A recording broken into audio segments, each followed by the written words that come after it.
Okay, it says we are live, and I believe it because I got a pulse and you guys are moving. So, everybody, welcome to Graders Notes. We got a few people already, tailgating, waiting in the queue, shall we say. We're going to get to them in a second. First, let me introduce the critical cabal of Graders Notes. We'll start right to the upper right here. The originator of this incredible, fantastic idea. And speaking of ideas, is there one you have never had, Genome? Because you're a man of ideas. Genome presents. Tell us about what you've been up to lately. Up to my neck in editing and putting out videos. Started my new gaming channel. I'm doing some collabs over there. And just doing more of my standard stuff for my videos here, doing some home projects, and just got a lot on the plate going on, not to mention work. So it's been busy stuff for Genome lately. The usual stuff, my friend. Yep. The usual stuff. You always have your hands in various different affairs and projects, as I recall. Man of many hands and of many hats. And of course, you have the moto. Speaking of hats, I got this today. Aha! Winter is the time for bowlers.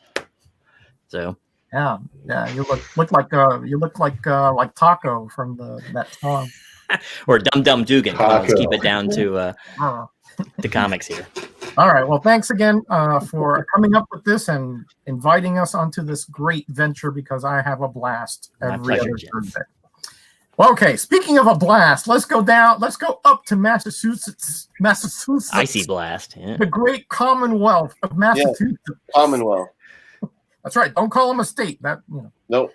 And let's talk to Kenny Comichead 84. The man has been blasting out videos, auctions, hauls, flea market finds, all kinds of stuff. First of all, great to see you again, buddy. welcome. Likewise, my friend. You know what you've been up to, huh? Just generally living the dream. Like you said, a lot of comic book goodness going on the YouTube front. Happy to be healthy and working, and all the needs are getting met. So I'm a happy guy, and I'm happy to be here tonight. Talk about a great book. Oh yeah. Well, we're glad that you're healthy. I can't think of a world without Kenny Comichead 84. So. You got to be here, all right? Yeah, shudder at the thought. That's right. It's just like the Marines. You need permission to die here, okay? And you don't have it, right? Fair enough. Permission denied. All right. Now, speaking of, permission, the man who needs no permission to do anything. This is a maverick. He is an independent-minded Canadian right below me here. And he just came out with, of course, one of his fabulous, spectacular 5 underrated comics, which is like the biggest hit on the internet as far as I hear. Which he so happens to have 5 copies of each of. Of course, Yeah, of course. Got to pump those tires. This is like the stock market. It's like insider trading here. Okay? Mr. Miracle Comic, welcome, first of all. Thanks for being here. What you got up? Awesome. Thank you. Like you said, I just put up a brand new 500 valued. Had some good picks in there. Relating to streaming shows and DC movies and Marvel movies and all kinds of stuff that you can get cheap. And of course, we had Christmas, so there was that whole to-do that was going on, but very, very much downplayed, down keyed this year, right? A very subdued Christmas compared to normal, which my wife and I actually liked, and I think a lot of people might be like, remember last Christmas? It was so nice and calm. Like, we'll do that every year, right? Anyway. Christmas was good. I got some great new artist materials and drawing books and stuff. And really looking forward today. Was glad you picked this book, right? Luke Cage, Hero for Hire. I'm excited to talk about this one. That's for sure. Oh, I kind of figured you would. Just knowing you a little bit the way I do. Guys, we have this show, but really the show is not about us. It's about this great chat. And they are the 5th grader, and they are always right. So let's go in there and talk a little bit about who we got here. First of all, There is a fifth grader here on Graders Notes. He's not on the panel tonight, but Unruly Simeon, the best of the best. Whenever we need this is a guy, right? That he's the guy that will bail us out under all and any circumstances. Okay, doesn't matter where he is, what he's doing, he never says no. Okay, so welcome, Unruly Simeon. Thank you for being part of the Graders Notes crew. You are highly, highly appreciated. Let's go through this chat here because I see a lot of superstars. Yep. Tailgating, Las Cruces, 1971 from New Mexico. Welcome. And then, of course, your host on Friday nights, the immortal Biggie Shack. He's already telling me, did you see my AIM toothpaste, Spider-Man? He knows I love the promos. Yeah. Welcome, buddy. Jackson Roy Kirk, one of the most knowledgeable guys down in New Orleans. Great to see you here, buddy. Novamad, Kentuckian extraordinaire. Welcome. We got, of course, Super Russ 9000, our partner on Men Seeking Wisdom, and also one of the best buddies anybody could have here on the YouTubes. Always great to see you here, my friend. Of course, Mr. Miracle Comics. Hello, true believers. Tim, the comic collector from St. Louis. Again, one of my favorites on here. Great show on Saturday night. James Gallegos, welcome, buddy. Another New Mexican. Boy, they're coming out of the woodworks in the desert today. Magic Lasso, who's been everywhere. He's been winning contests. He's been making videos. This guy is just blowing up the comic community. Welcome. And Kachum, who I think Kenny, I don't know if Mr. Miracle was there on that great stream where they had the mystery box. Yeah. With Delphia. Wow. Great YouTuber. Brett Bottomley's here, a very, very loyal Graders Notes and fan, and welcome again to this episode. Captain Comics, really great guy, great collection. His wife is also a collector. He's always saying, hi, maids and mermaids. Great guy. I love him. I love his stuff. Of course, the Gray Man, our alumnus from England, who did our first 2 episodes, but those were 2 that went down in, I don't know, infamy? I don't know. X-Men and X-Force 1. I mean, you can never forget those Graders Notes. Let's see who else we got. Southern Comic Geek, Jason from Mississippi. How you doing, buddy? He's having a 750 subscriber giveaway tomorrow, I do believe. And of course, Comic Mag Musings from Arizona. Great friend and a great contributor here to Genome Cyclone. Yep. Oh yeah. Ben Compton, Pat Superstar. Nobody would ever have any kind of issue with saying that Ben Compton is not Superstar. He is in all chats that I ever see. The man is ubiquitous. And let's see who else. Patrick Wall, Roger and panel folks. What's shaking? I don't know, comics, my hair, whatever. But welcome, Patrick. always great to see you. Tricky Trapster, welcome. Great to see you here. I don't know if I've seen you here on my channel before, but it's a pleasure to meet your acquaintance. Beta Ray Jim, a great guy who loves those omnibus and stuff. And Bake the Snake. The Snake. Probably the best guy to. If you want to partner for comic stories, that's the guy you want. Because he can pull books in 2 seconds out of the ether. The original champion. The original champion, yeah. And very impressive how he can do it. You know how some people have certain talents. This is the man I would not want to go against on comic stories. All right. And I think we're done for now. So welcome, everybody. 29 watching. Wow, I am really, really just honored to be hosting this today, guys. Hero for Hire #1. 1972, Luke Cage, a favorite of mine. Although, again, we're grading this, without any kind of objectively. That's right. Fan goggles here. We're trying to be as Graders Notes critical as possible. And I know you guys, you pull no punches, so I have no doubts that you won't be deference to me. And that's the way I like it. So let's start. Before we do that, the little rules we got around here. You guys are the 5th grader. We're going to start with the cover. Then we're going to go to the interior art, story, concept, and then the overall. 1 to 5, Warlord, welcome. 1 to 5 with half, so it would be 1.5, 2.5, et cetera, et cetera. Please no algebraic equations or expressions or anything like that, all right? Because Genome, it makes its head spin when he's trying to count. Yes. Right? And again, we appreciate your input because ultimately, you're the guys who are going to decide whether we know what we're talking about or we're whistling in the wind, all right? So let's get started with the cover of this here book. John Romita, George Tuska, 1972 picture frame.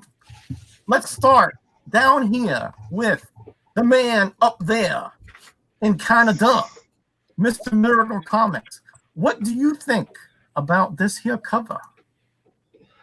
All right, so I've got my True Believers here edition, which of course is missing the treatment, but luckily they do include the original cover in the back there, right? Sensational origin issue. Great, that's great. I had to make a little room for that Marvel Knights up there. I am going to keep looking at the original cover for this little critique. Okay, I'm not going to go for the True Believers. All right. I think his cover is, if you're looking at a cover, first issues tend to just, slap that, main character on the cover. This is his first issue. Grab it. And it doesn't really have much other than that, right? You get the character shot of the guy, which we all know that these guys are professional illustrators. They've done that character shot hundreds, if not thousands of times, right? They probably rip that off in, a couple hours to get that done. This one, however, I was looking at it and going, whoa, what's going on? Because there's all this great shit. Oh, excuse me. There's all this great stuff going on in the background of this comic book. And it really came off to me like a movie poster. You know what I mean? Like way more than what we would normally see just from that, single character treatment in there. You've got like bad guys beating up other guys and cops, and this guy's firing a gun and girls and dice and cards, and you're like, whoa, whoa, whoa, whoa. All kinds of crazy stuff going on. Very subtly, all in red in the background of this thing, right? Which also is a good idea because that really makes Luke Cage pop forward in that with that red color behind it. And at first I didn't realize that it was John Romita. I thought it was George Tuska, right, who did the interior work of this book. And I was like, whoa, man, George really knocked it out of the park on this one. Oh, okay, it's John Romita. Okay, that makes more sense. No, it's not that Tuska is a bad illustrator. That we'll get to that. We'll get to his stuff later. But yeah, it wasn't surprising to me that I liked it so much. And then later, kind of just reading about the issue, that it was a John Romita cover, right? Yes, and they even do a thank you to John Romita, for heavily creative influencing into the book, like a helping hand. I'm like, yeah, I'm sure. From what I've seen of John Romita, he's a pretty big personality. I'm sure he had a lot to say about influencing this book, if they let him do it at all. It's good. I like it. Like that montagey movie cover, the Luke Cage Hero for Hire. It's pretty straightforward. The yellow and blue, it matches him well, right? With his blue pants and his yellow shirt and everything.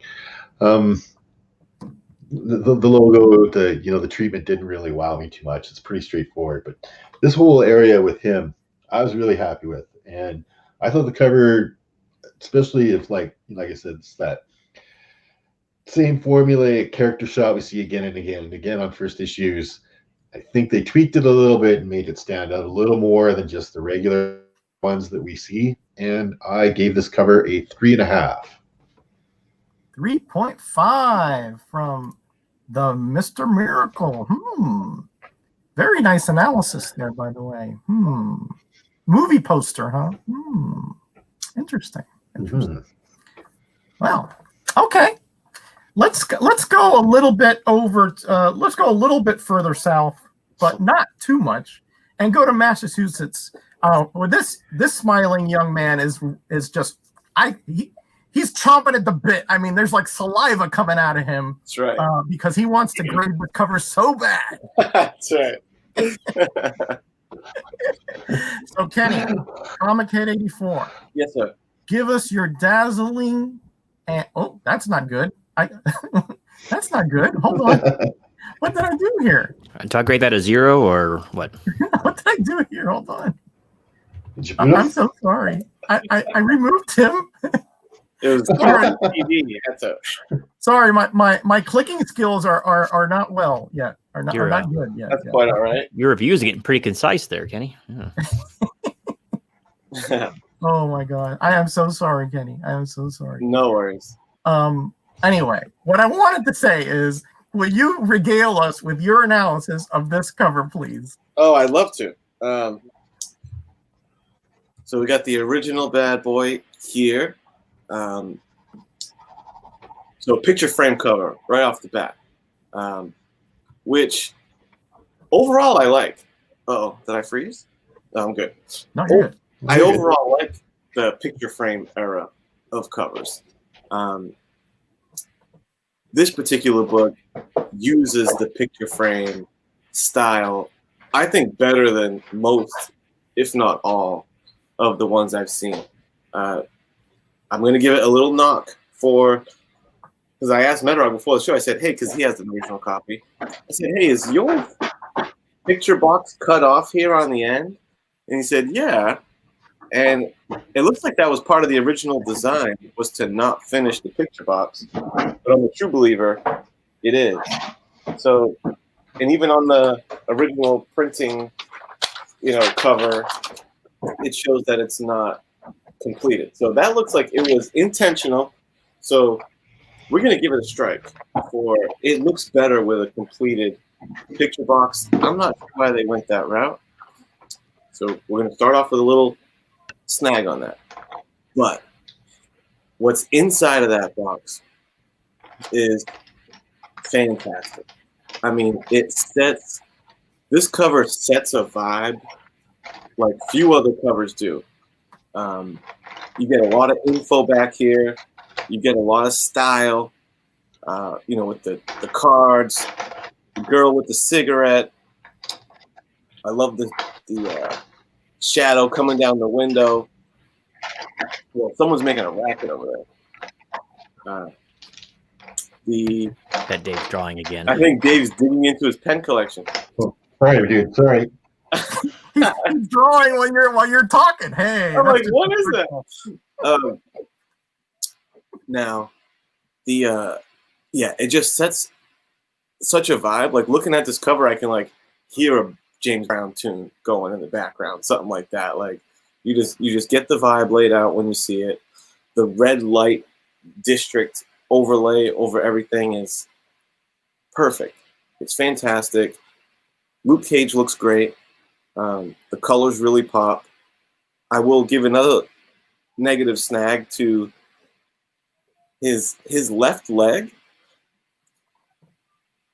I think he tried to put some kind of effect on it to make it, I don't know, I guess fade into the background more in comparison to the, fully rendered front leg. He did put some spots on it, didn't fully color it.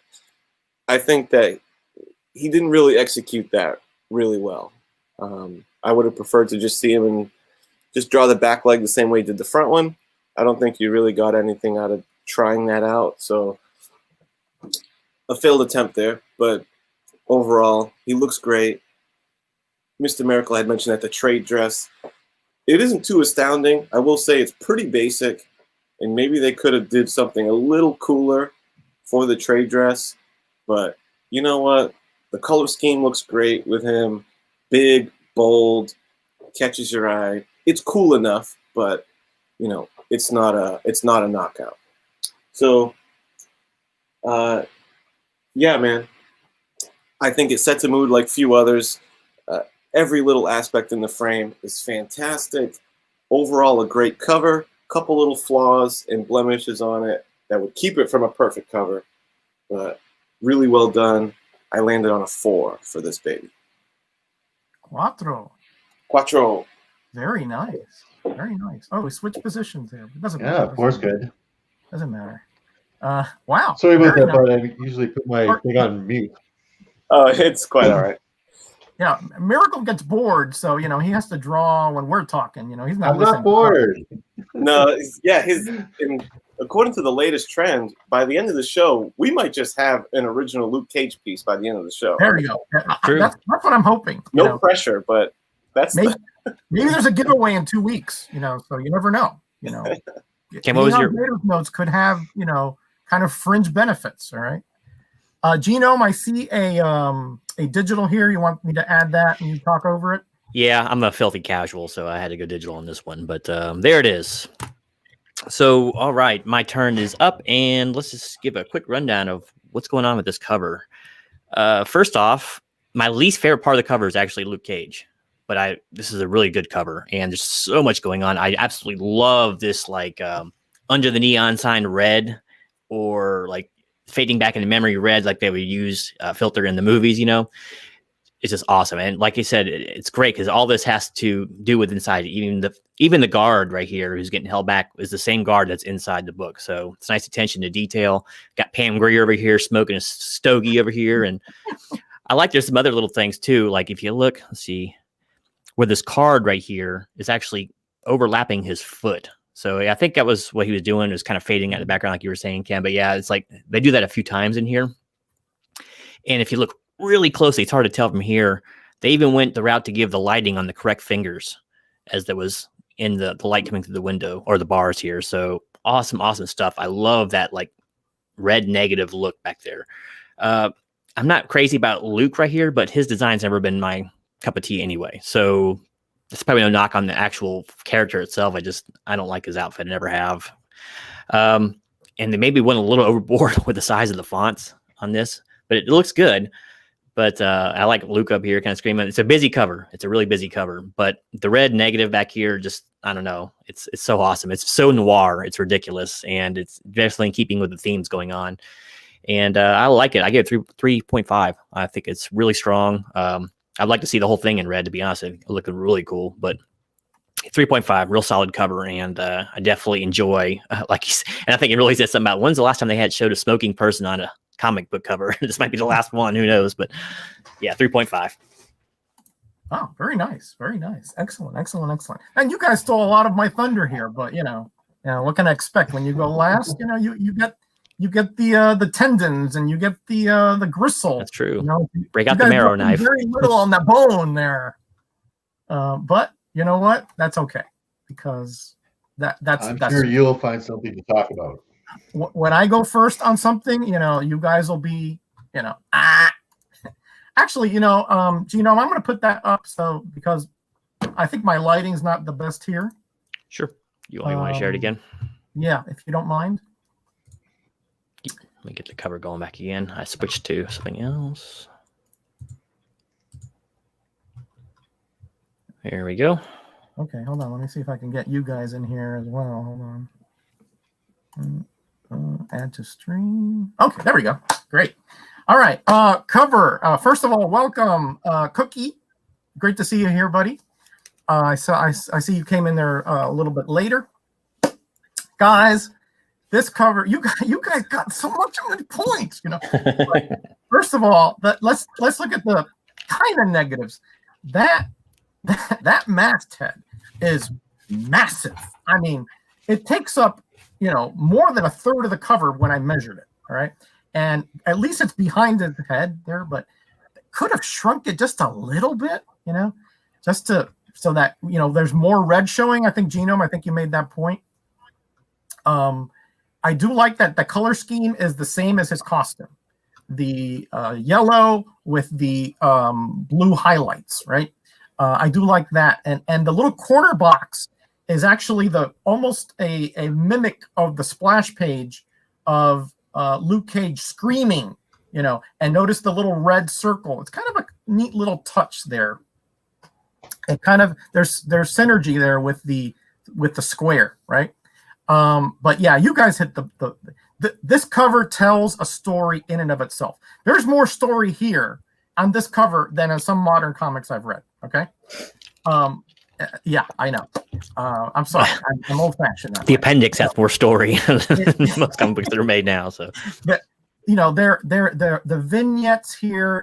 They tell a story of of a seedy inner city, of a prison that is corrupt, obviously a tragedy about to unfold, the nightclub scene where we see the cards, the smoking, which you don't see anymore.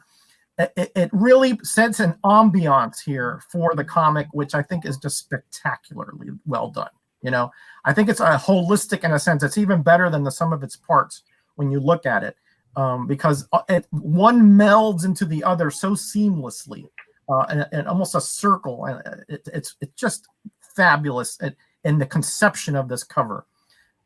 The knocks that I have with it is, again, that huge logo. It's a little distracting to me. And it kind of, I wish that they could have shrunk that at least, 25 or 33%, to showcase that. And Genome had a good point. The Luke Cage is not, it looks a little stiff to me. The knees, the way that they're bent up, it looks a little odd to me. But I do like that, he's big, he's up front, he's obviously the star of this book, and the positioning is okay. But again, the detail of him is a little bit, it looks a little too Hollywoodish. I think Mr. Miracle was saying it kind of looks like movie posterish. I kind of agree with that point. I wish he was a little more like like he was in the comic, a little more intense, not just sort of like that kind of like sort of grinning almost on the cover. So, I like the wristlets, obviously, of the costume, that huge chain belt. I mean, it's ridiculous, but it's so 70s, it just oozes that era from the early 70s. I mean, I know I'm the only one who remembers it. Flav put it around his neck after that and threw a clock on it. Yeah, and good one. And the that metal kind of tiara around his head, which he gets later on. So really striking cover. I didn't buy this off the stand, but I saw it soon after, and I had to have it because I knew that this was going to be special. I almost gave this a 4.5, but man, that logo is so distracting. It's so huge and so overpowering that I can't do it. So I gave it a 4, but by a whisker, I almost gave this a 4.5, but I'll go 4. It is spectacular cover. All right. That's enough of me. Well said. Thank you, buddy. Thank you. That's enough of me, preaching here for the cover. Now let's get to the real important people here. The chat. All right. What do you guys think about this cover? Even if you've never seen it before, you see it now. Okay. And, give us your opinion. Again, Romita, it looks like this is mostly Tuska to me. Romita maybe on the Luke Cage figure face a little bit. That's definitely not a Tuska face. But, let us know what you think. Is this, I think all of us kind of did like it. But, maybe we're off here. Maybe we're seeing with rose-colored glasses. Let us know what you think. 1 to 5 with half points in between. Okay. Luke definitely has the least practical belt in the game, right? I mean, it's not holding up his pants, right? It's not. I always thought it would be a good weapon to use. That's what I'm thinking. I think he actually uses that sometimes. Yeah, he uses it as a weapon. Does he use it? Okay. Very few times, though. I mean, many a time I thought, whip that sucker. I mean, he doesn't really need it, but at least he can extend his reach because his fists are steel or iron or whatever. But he doesn't use it as much as I thought he could, But maybe that's the gimmick they didn't want to go to, Maybe he could throw the tiara while he's at it, like Wonder Woman. Oh, hold on a second. Hold on a second. JLS coming in with 417. You're killing me, Smalls. You're killing me, man. You're killing me, Smalls. Look, just because you got 20,000 subscribers, I mean, you can throw in small numbers like that. Even numbers, my friend. Even numbers. Yeah, please. No. Listen, no pi. No, Pythagorean theorem color. Numbers. No expressions or algebraic. Please, nothing like that. We're simple men here. Okay. A squared plus B squared. I know. Mr. Miracle is a numbers guy, but even he doesn't want to deal with this. This is a lot of chat participation. It's going to take a while to tabulate. Doing it again. Where's that blue wrench? Throw him out of here, will you? Hey, Matt. How you doing? Matt Woods is here. T-Gar, welcome. Great to see you here. JLS Comics. Hey, fabulous. Great to see we got a great chat tonight. Yeah, we got all-stars. Of course, JLS, he goes with the pi, of course, to the 10th digit out, you know. I prefer 22 divided by 7, but hey, if you want to be plebe, go ahead and do 3.14. Plebe. All right, let's give it another 30 seconds, gentlemen, and we'll close it out because we got more to talk about. Oh, yes. Man. I think we were kind of in the ballpark from what I'm seeing here, guys. Yeah. Our chat. I think the lowest chat score has been a 3 so far. So I mean, honestly, man, like how many of these first issue covers have we seen that is just bam, the character? Like this is that, but taken to another level. Like they put a little sting on it there. All this cool shit stuff. If it wasn't for that red box, it really would be a very average cover. Yeah. But, man, that's what makes if it was just Luke Cage, it would be. If this was like all like the red square with Luke Cage in it, I'd give this cover probably a 1 or a 1.5, right? Like, it would be definitely substandard. It's amazing how adding that concept to the cover changes the whole perspective of what you're thinking about when you look at this cover, right? It's amazing. Yeah, it's so cool. All right, looks like we're pretty much petered out here on the grades. Genome, when you're ready, let us have it.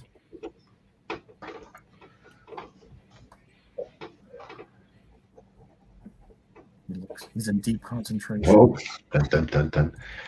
Yeah, I had to count a lot. Comes in a 4.205, so a 4 straight in. Wow. Oh yeah. That's one of the higher grades I think we've gotten from the chat. Very nice. Yeah. What did you go with it, Genome, again? I went 3.5. It was close. That trade dress is so huge, man. I don't know if they were covering up like a mistake in printing or something. There was some reason they made it that big. I don't know, but early 70s, Genome. Yeah. I mean, yeah.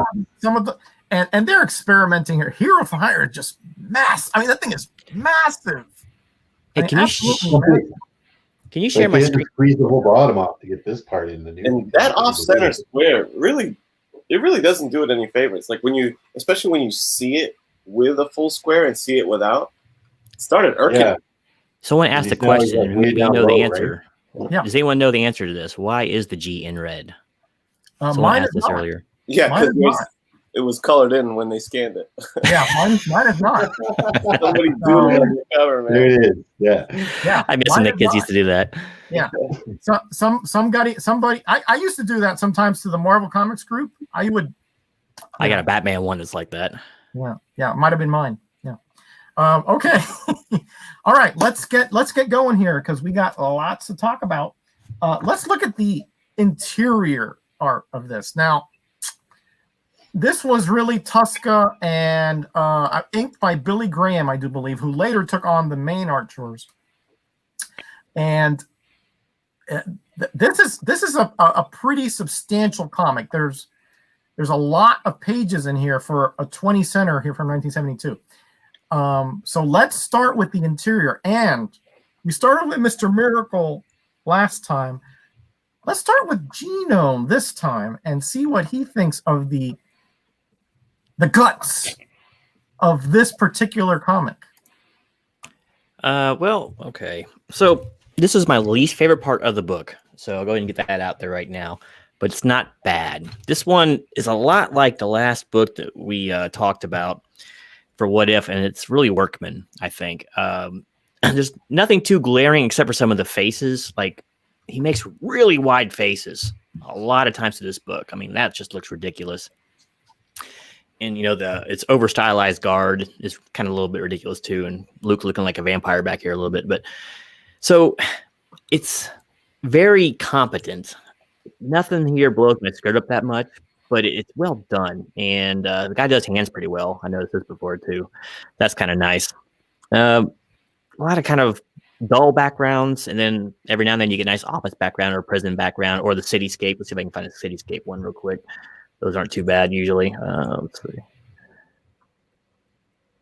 Figures I get a boring one when we still inside. It's hard to tell. This book is kind of big, so I can't remember where all the city scenes are, but basically take my word for it. They don't look too bad, but you'll see a lot of stuff like this. Like backgrounds are just solid colors and all that, usually denoting an action scene. So that's not too uncommon.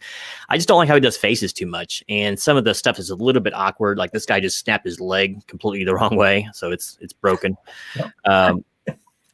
It's kind of, sometimes it looks good. Like here's a really good shot of perspective and it looks a little more 3D, but a lot of it's really flat too. So it's just, I don't know. It's good. It's competent. It's just nothing here that really thrills me. So I'm going to give this a 3. Does the job, but nothing there really wowed me that much. A 3. Not bad. Not bad. I expected a little bit of a different grade from you, but okay, not bad. All right.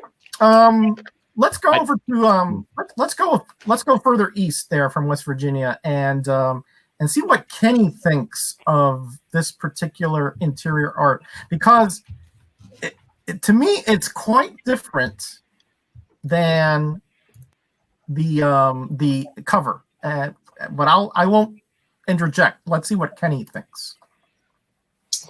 Indeed. And, funny you mentioned the cover, because right when we get to the first page, you kind of have a bit of a reproduction of what they were going for with the cover. And while I think that the Luke Cage actually is executed better inside than on that cover, I don't think he quite nails, the depth and the detail that went into that. Like, I didn't get the same wow factor on this first page as I did for the cover. It was still pretty well done though, and I think it's a heck of an introductory page. So it starts out strong, but I agree with Gino. One thing that was on my mind was the faces. I felt like a lot of the faces throughout weren't conveying a lot of emotion. I think the guard is drawn a bit wacky, but it's up and down. Because I think on this page, I actually think that face is conveying a lot of attitude and emotion. And I think that's a really well done page. That's my favorite image of the guard in the book. But there are times where it kind of goes off the rails, like that very next page. I think the shading is inconsistent and he just looks really kind of deformed.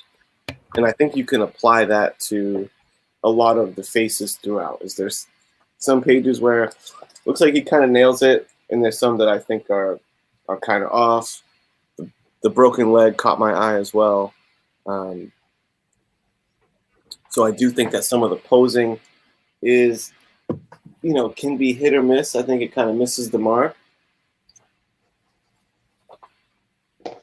I think there are moments where he sets the mood very well, like on when we're looking at the prison at night. Great scene setting panel, just like the flashback to I love that one panel when he's thinking back on him running the streets with his boy. That's a really great composition on that page, and the colors are great, and I thought that was really well done. So I think there's inconsistency. Like this page doesn't, I think that's not the best like collage type panel that you could do. I also at times get a bit of a Workman vibe or a Deadline vibe. Great panel is, when you get Luke Cage, when he's swole out of control after he, gets transformed, I think that's a rocking page. The color overlay is great. All the musculature, like they really conveyed like he's beast mode after that experiment. So I think there's plenty of highlights throughout. I would just say that it's inconsistent at times. And I'll kind of end on this, a panel that I really enjoyed, the last panel of, I like the Luke Cage getting dressed kind of vignette behind him. I thought that was really cool. I thought that was kind of clever of him suiting up, because it's kind of like he's dressing up for a job. That's like the way someone, when they get up and get dressed for work in the morning, that's essentially what he's doing at this stage of the game. And that conveyed to me. You know, I don't think they would have laid that out if it was an image of Captain America getting suited up. They wouldn't show it so casually the way he's doing it here. I think they intended to make it seem like he's putting on his uniform to go to work. So I do think there was thought put into a lot of the layouts. I just think that some of the faces got rushed, kind of inconsistent, wonky anatomy here and there, but a lot of solid stuff throughout. I landed on a 3.5 for the Inside Out. 3.5. Wow. Very nice. Very nice. Still good mark. That's good mark. Very nice, Mr. Finney. Very nice. Wow. Well, I guess I'll give Mr. Miracle a break for now, and I'll go next. So Okay. hold on to your fire brands down there. While I try to figure out what I'm going to be doing here. You know, I think Kenny hit it on the nose when he said inconsistent, but I think it's a little more inconsistent than he thinks, right? And this is what gets me, right? Because the potential here is so immense, right? Because I think the story, the way it's portrayed in the art, is competent, but it could have been, you know, a Romita here would have been just so fabulous, right? Or a Buscema, wow, you know, that's dream stuff, but that's not what we have. We have Tuska, you know, Iron Man artist, not one of those guys that you really, you know, put up in the upper echelon. I don't even put him in the middle echelon. But let's look at this specifically. Like Kenny said, this splash page is pretty good to me. It kind of portrays again a little encapsulation of what's to come, the seediness, the inevitable triumph or escape and transformation into a hero. Okay. You got Harlem there. You got police sirens. You got girls, et cetera, et cetera. A couple problems I have with Tuska is it's somewhat distracting, right? Like it seems like everybody's dental work is like one like dentures, like one big piece, you know, or maybe there's a little crack in the middle. I mean, nobody has, you know, more than 2 or 3 teeth. Everything is just these big, huge, almost tusks that are cut off. No pun about the Tuska thing. And then, you know, you have these anatomy issues here and there. Like Luke Cage here, he's walking away, and that back leg looks like, looks like a pencil. I mean, it's so thin, and it's just an awkward kind of position for that skinny a leg, right? Some of the faces, as Kenny said, are okay, but again, look at the teeth on this guy. I mean, it's like one big, huge lump of white ivory. I mean, it's weird, you know. Bottom and top. Every time I see him, I think of the mole man without his glasses. Every time. That's not a bad analogy. Not a bad analogy.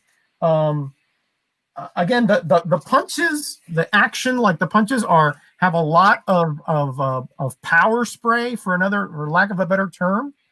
You have, you know, and sometimes that is too much because the background suffer and you're not sure exactly the angle that things are happening. I'm nitpicking there, but it is a little bit distracting here and there. You know, these floating heads here. I kind of like the idea, you know, that the prisoners here are mocking and, you know, trying to get in, help him from getting beaten up and so forth. But it looks almost like it's not in real time. You know, it's almost like a surreal kind of effect. which maybe is not really appropriate for that particular story art there. That particular story element. I'm sorry. And also his handling of Luke Cage is very uneven. I think, you know, we talked about the faces, but also like the shape of the head changes. The tone, sometimes he has a very light skin tone, sometimes a very dark one, which kind of is confusing when there's various prisoners in the yard and so forth. And some of the inking is just a little too dark, a little too heavy-handed for me. Maybe you guys think differently, but I think every once in a while I see a very, very heavy ink. Look at this hand up here. A lot of, you know, that kind of it looks like dirt is accumulating on top of his hand. It's just not pretty art. It's workmanlike. It gets the job done. But boy, this could have been just some epic art stuff here, and it just isn't. It's just okay. It conveys the story. By the way, he does good on the female faces. I noticed that he does really good on the female part. They're pretty. They're in proportion. But again, you know the teeth at least are not showing as much, so that because of the lips, right? But I don't know. There's just some odd poses here that it's just distracting to me, you know. Look at this here when he's in the tank. I do like like Kenny said, the reddish here. It tells you that, you know, that things are getting hot, things are getting uncomfortable. He's in pain. And some of these skinny panels over here, I think are a little bit too skinny. I wish it would. I'd like to see a little more of what's going on in the story. It's a little too cropped for me. So I could go on and on, but I'll leave Mr. Miracle a little bit of a meat on the bone here. I'm not impressed with this art, but it conveys the story okay.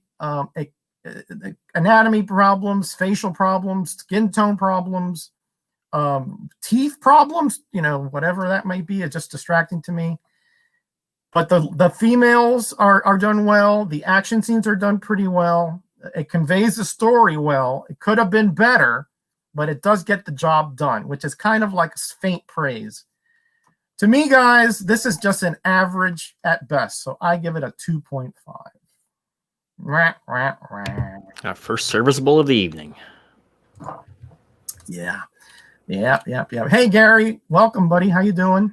Oh, by the way, all the links to these three gentlemen are in the description. If for some insane reason you are not subscribed to any of them, please do. Okay? That I don't ask anything else of you except for you to support these gentlemen because you want to see their videos. All right. Speaking of videos, Mr. Miracle just had one today, and I want to know what he thinks because he's been over there chomping at the bit, I bet, to see what about this interior art because he's an artist.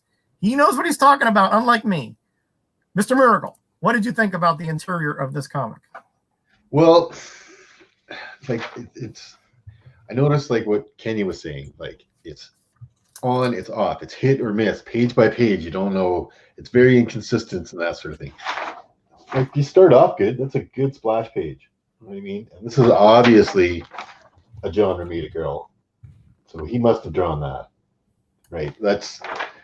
There's no way that that's not a John Romita girl. So I'm not sure if he drew this whole splash page or just added to it. Like there is a little, you know, thanks John Romita for big contributions to this. I was also trying to read about the art, and like I like to read about the issue a little bit if I get a chance. And what I was reading is that Billy Graham drew a lot of this.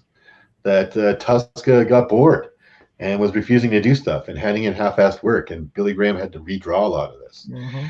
And I think that he's a better penciler, and I think you can see that when we get some of these pages are much more dynamic than others. Much more. Like you're all of a sudden this is kind of flat where he's talking about him and his buddy Robin and that stuff, and then all of a sudden you come into this page with the fight, and it's like, whoa, different guy must have been drawing this. Like it all of a sudden it lights up, right? You come to other parts again, it starts to go flat, right? It's very And then, like, where was I looking at one of these things? Yeah, like just before he gets into the lab, everything's pretty flat, pretty basic, pretty stuff. He gets into this lab stuff, and it starts to get really good again. Big dramatic shots, big stuff, right? You see big dramatic shots of Luke getting screwed over in the goop there, and like everything's good from weird perspectives and but dynamic, punching through that wall and everything. I'm like, okay, he stepped it up, and then all of a sudden with this whole when he's getting chased, it goes all flat again. Right? Like a lot of this stuff when he's in the chase, being shot at, and all that kind of thing, could have went way more dramatic, right? And I think that's where we went back to Tuska, because I agree. Like Tuska's never been my favorite by any stretch. He is a comic book artist that has been drawing comic books since the early 1940s. He was working, right? And he was a long time with Timely doing all kinds of Western stuff and war comics throughout the war. And he, graduated to Marvel. And very, if you're a comic collector, even like old ones like me and Roger, we know who he is, but just barely. You don't hear a lot about him, right? He's not one of those guys. He's not a John Byrne or a John Romita or, I don't know, whomever, right? You know what I mean?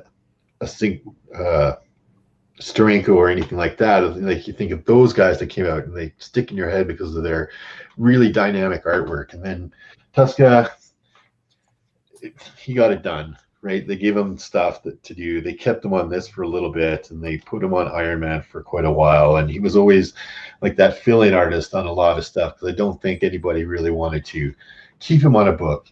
I was also reading a little bit that he's kind of a prima donna and kind of hard and difficult to work with. So not a lot of people actually, liked hanging out with Tuska and stuff like that either. So that could be part of the problem. But yeah, I found Billy Graham, I didn't know like that he would take time away from his evangelistic, preaching to go into comic books all the time, but apparently he does. Wrong, Billy Graham. That was a surprise. I do like Billy Graham's inks actually. I think he does a good job. It doesn't seem overhanded to me. It seems like he's adding a proper amount to give a lot of things weight. He adds a lot of inks when it's dark alley there, adding a lot of inks. But you see stuff like, there's the one I was going to pull up, where he's got him like in the office, right, where he's talking to him in the office, and all of a sudden there's hardly any inks in that one, right, because they're in a bright lit up room. So I think, Billy Graham did do a good job with the inks. I like to have the guys put down an ink without obscuring everything, right? Because that gives your drawing weight and it gives it like form and substance, right? The inks. Other than that, it's just a bunch of scribbly pencils that the penciler did that before, the inker comes along and puts it down. So I like the inks. I think a lot of this issue may have been drawn, or parts of this issue may have been drawn by Billy Graham and possibly John Romita. Because it does get good and then bad and then good and then bad and then good and then bad. And you're like, it's just, so it's very inconsistent, like Kenny was saying, right? And it could be that there are multiple artists writing this stuff. I mean, you get handed a brand new book. Oh, we're going to make this book. And you're an artist and you're trying to, break into it. And everybody's like, how many new books have you put out lately, right? And this is another one. And I know you're trashing things and this and that, Stan, and I know you're, thinking of leaving Marvel Comics at this point, and so it's not surprising that it would go to a guy like Tuska, right? Give it a shot with John Romita, who was probably really busy at the time, Spider-Man and all that such thing going on, putting his input in. Maybe when Tuska went on a break for his coffee break or whatever, he'd draw in a little girl in the background or something to help him out, make it look more dynamic. I don't know. It does seem very inconsistent. I like the inks though. The colors are basic. They're good. All in all, I thought that the issue had some really great pages and some really bad pages and some most mediocre pages. So I gave it a 3 for the interior. A 3. Wow. Wow, we got 2 of the same grades tonight. Dave and I are like in a wavelength lately. I tell you, that's a scary thought right there. Let me tell you. Wow. Okay. I mean, I like how Mr. Miracle, he goes like behind the scenes of the artist. Well, they just had to give him a job. Ramita was busy. He drew this one in the staffer's broom closet. Yeah. So that's the preacher Billy Graham that worked on that? Oh, No, right? No. I didn't think so. But I'm like, No. he did well for himself. Don't fall for his shenanigans. He used to bring Coletta with him to church, make people disappear. Yeah. No, Could you imagine? stranger things have happened. I believe this Billy Graham is an African American gentleman too. So, Is he? Mr. Miracle, I tell you, rabble rousing already. I tell you, I tell you. Hey, Boxing Day passed, right? So, It was. Right. It was Superstar Billy Graham. Superstar biggest Billy set Graham, of arms in the freaking in wrestling. Right. All right. So we'll talk about this some more, but let's go into the chat. What do you guys think about the interior art here? You saw some pages here. Even if you've never seen the interior of this comic, give us your opinion. 1 to 5, half points, please. No pies, no formulas, just grades, if you don't mind. Yeah, I think that almost tempts them to do it more. I know. Right. I know. It's self-fulfilling prophecy, right? Yeah.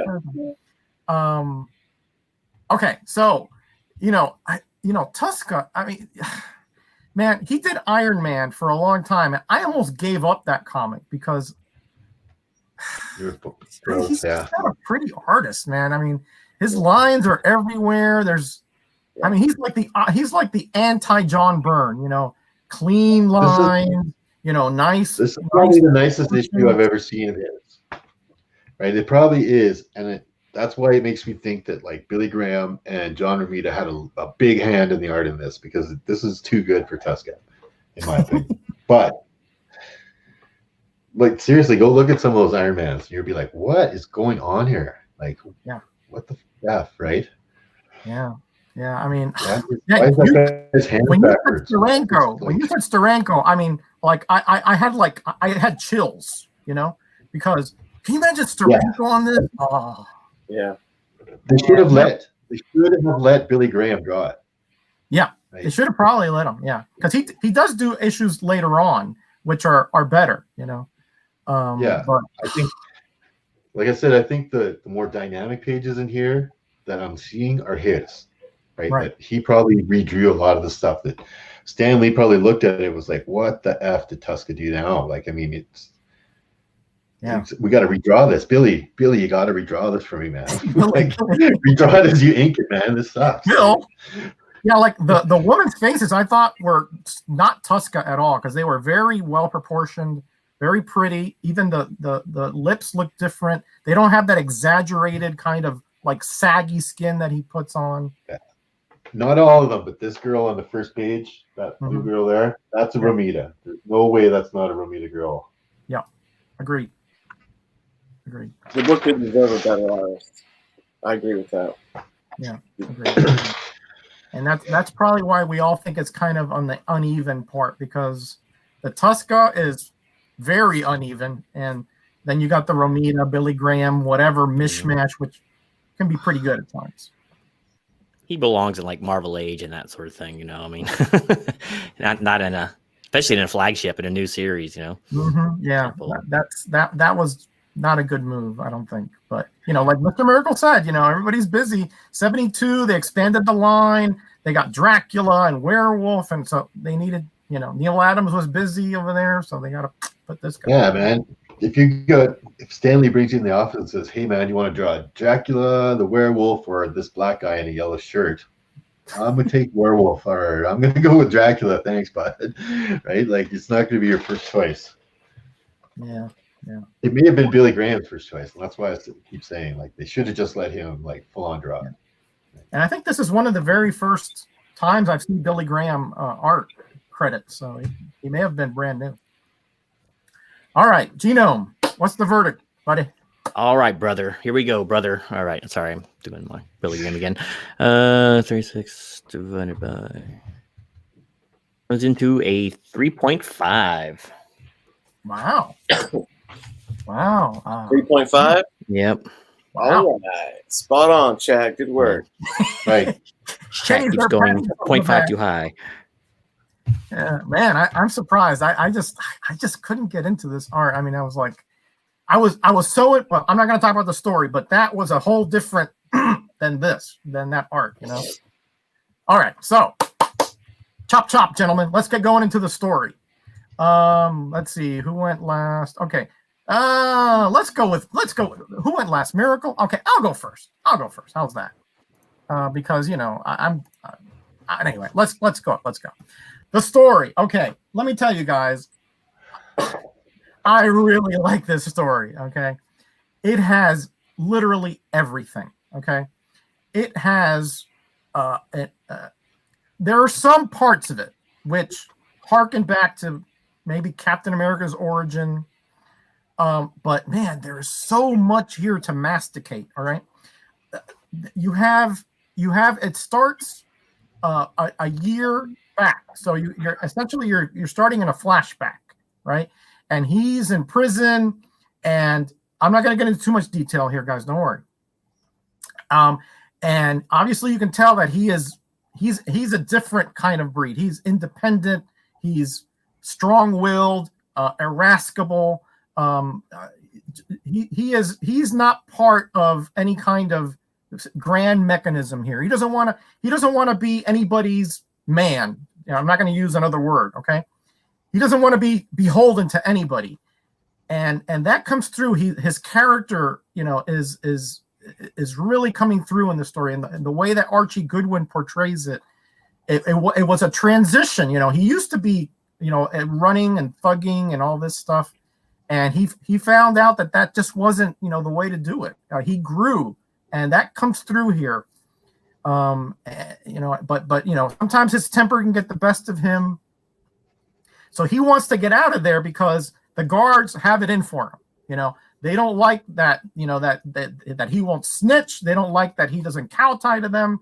You know, he's his own man, and that is just and apparently these guys just can't put up with that, especially since there's no warden at this point. So they're beating him up, they're putting him in solitary, all this stuff.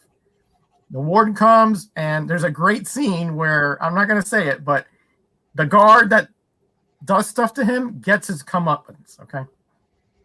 Then the warden gets there, and he's a good guy, reformist, and there's a scientist that needs a guinea pig for again a super soldier, or really healing kind of thing. So, you know, in the prison, he has his lab, and of course it's sabotaged by one of the guards, and he gets his powers. He escapes.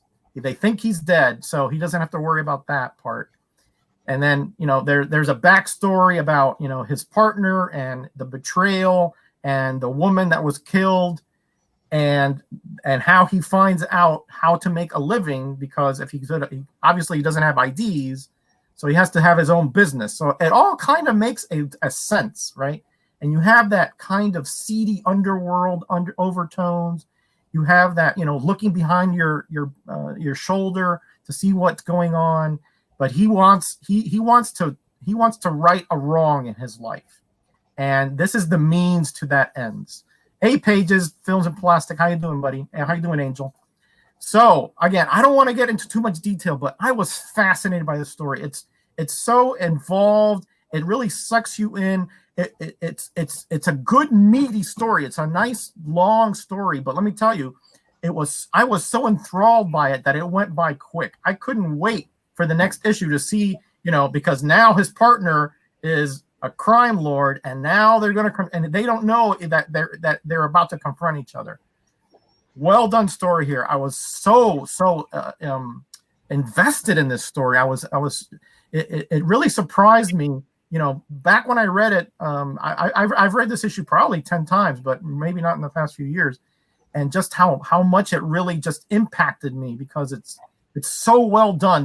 The concept of the story is well done. The dialogue, you know, it has that kind of, it doesn't have, you know, a dialogue which is pretentious. It's really topical to the time and the situation and the socioeconomic status of the individuals. It may seem a little bit like black exploitation kind of stuff, but this was, period stuff here. So I don't want to keep going. I loved it. To me, it almost gets a 5. There's a few little dialogue hiccups here and there that I think kind of detract from it, but just at the minutest level, there's some kind of leaps in logic here.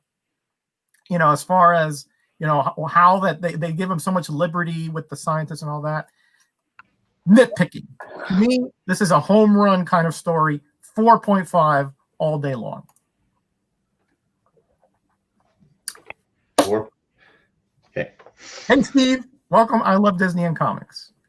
All right. Genome, my brother. I'm going to put you on the spot. Christmas. What do you think about this story? I think it was sweet. Man, how do you follow up such glowing praise? Well, by continuing to heap praise upon it. Let me tell you something, and I'm not even joking around here. If you don't include like expanded universe stuff, I know more about Luke Cage's beginnings now than I do about Darth Vader. If you just saw the movies, I feel like I read a novel kind of. It's pretty dense. I mean, there's a lot of panels, and every one of them has some writing in it, so it can be a little tiring, I guess. If you're looking at everything, all combined, the art and the words and all that. It's not that bad. It's only like a 30-minute read, though, because you want to take your time in there. But my goodness, they fleshed this guy out like there's no tomorrow. That Son of Satan book, we don't know anything about him. How many number ones have we read? We don't know anything about the characters. They try to to bait and switch you, so you'll buy the next ones because you don't know anything about them or something. They let it all hang out. This is like a graphic novel, and the amount of depth they go into, and you come out at the end of it knowing how he ticks, what he's thinking and how his environment has shaped him. It's fascinating. Half this book, he's in prison.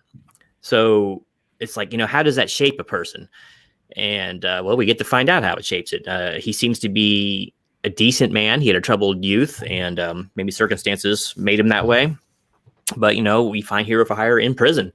But he's not exactly a fan favorite in there either. He's his own man. And, the world hates people who are their own man. That's a given. But I loved it. I thought it was excellent. I'm not even a big Luke Cage guy, really. I'm Power Man or Iron Fist really were my bag. But this was really, I was surprised how much depth they went into with this. And it took its time. It did not rush. He spent a couple of pages almost in solitary confinement. It was great. They didn't throw needless action in there for no good. And what action you saw was usually Luke getting pounded on by the guards. So it was great. I mean, you got to see his upbringing before, or at least the streets raising him before he went to prison. You got to see during prison, which is the meat of it. And then you got to see a little bit afterwards. And most of it just made sense. There was, like you said, a little bit of the Captain America vibe from dipping him in the tank of nutrients and all that to help cure people of diseases. So we don't know if it was the nutrients that did it or the extra electricity the guard hit him with. Who knows what it was, but it is what it is. And he came out, I guess, better for it. But he's a man kind of drifting. And I don't know. I just thought it was good. I thought it was really well done. Like I said, maybe a little bit wordy sometimes. And I can even forgive a lot of the dialogue because they're trying to sound street. Once again, it's Marvel comic. It's comic books back then. You couldn't write street lingo in there, So it does seem hackneyed to 2020's eyes, or 2021, excuse me. But look, put yourself in that time, and it was probably just fine. I loved it. I love the character of Luke Cage in this book. He's introspective. He's his own man, and he didn't take crap from no one. And the world tried to beat him down, but he kept on trucking. So I give it the same. I give it 4.5. Just a few things. I think it could have been a tiny bit shorter, to be honest with you, to make it flow better. But it just works for me. So 4.5. Excellent. Great minds think alike, my friend. What can I say? Very great. Well said. Well said there. I mean, I was thinking it could have been shorter, but man, I was so engrossed with it that in a sense I didn't want it shorter.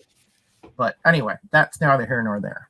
All right, Mr. Miracle, let's go with you next year. What are you crying already? No, just gathering my thoughts. Ready to drop the hammer. The story's well written. Like I understand what you're saying when you're like going with the flow and like the story pulls you along and it's very well written.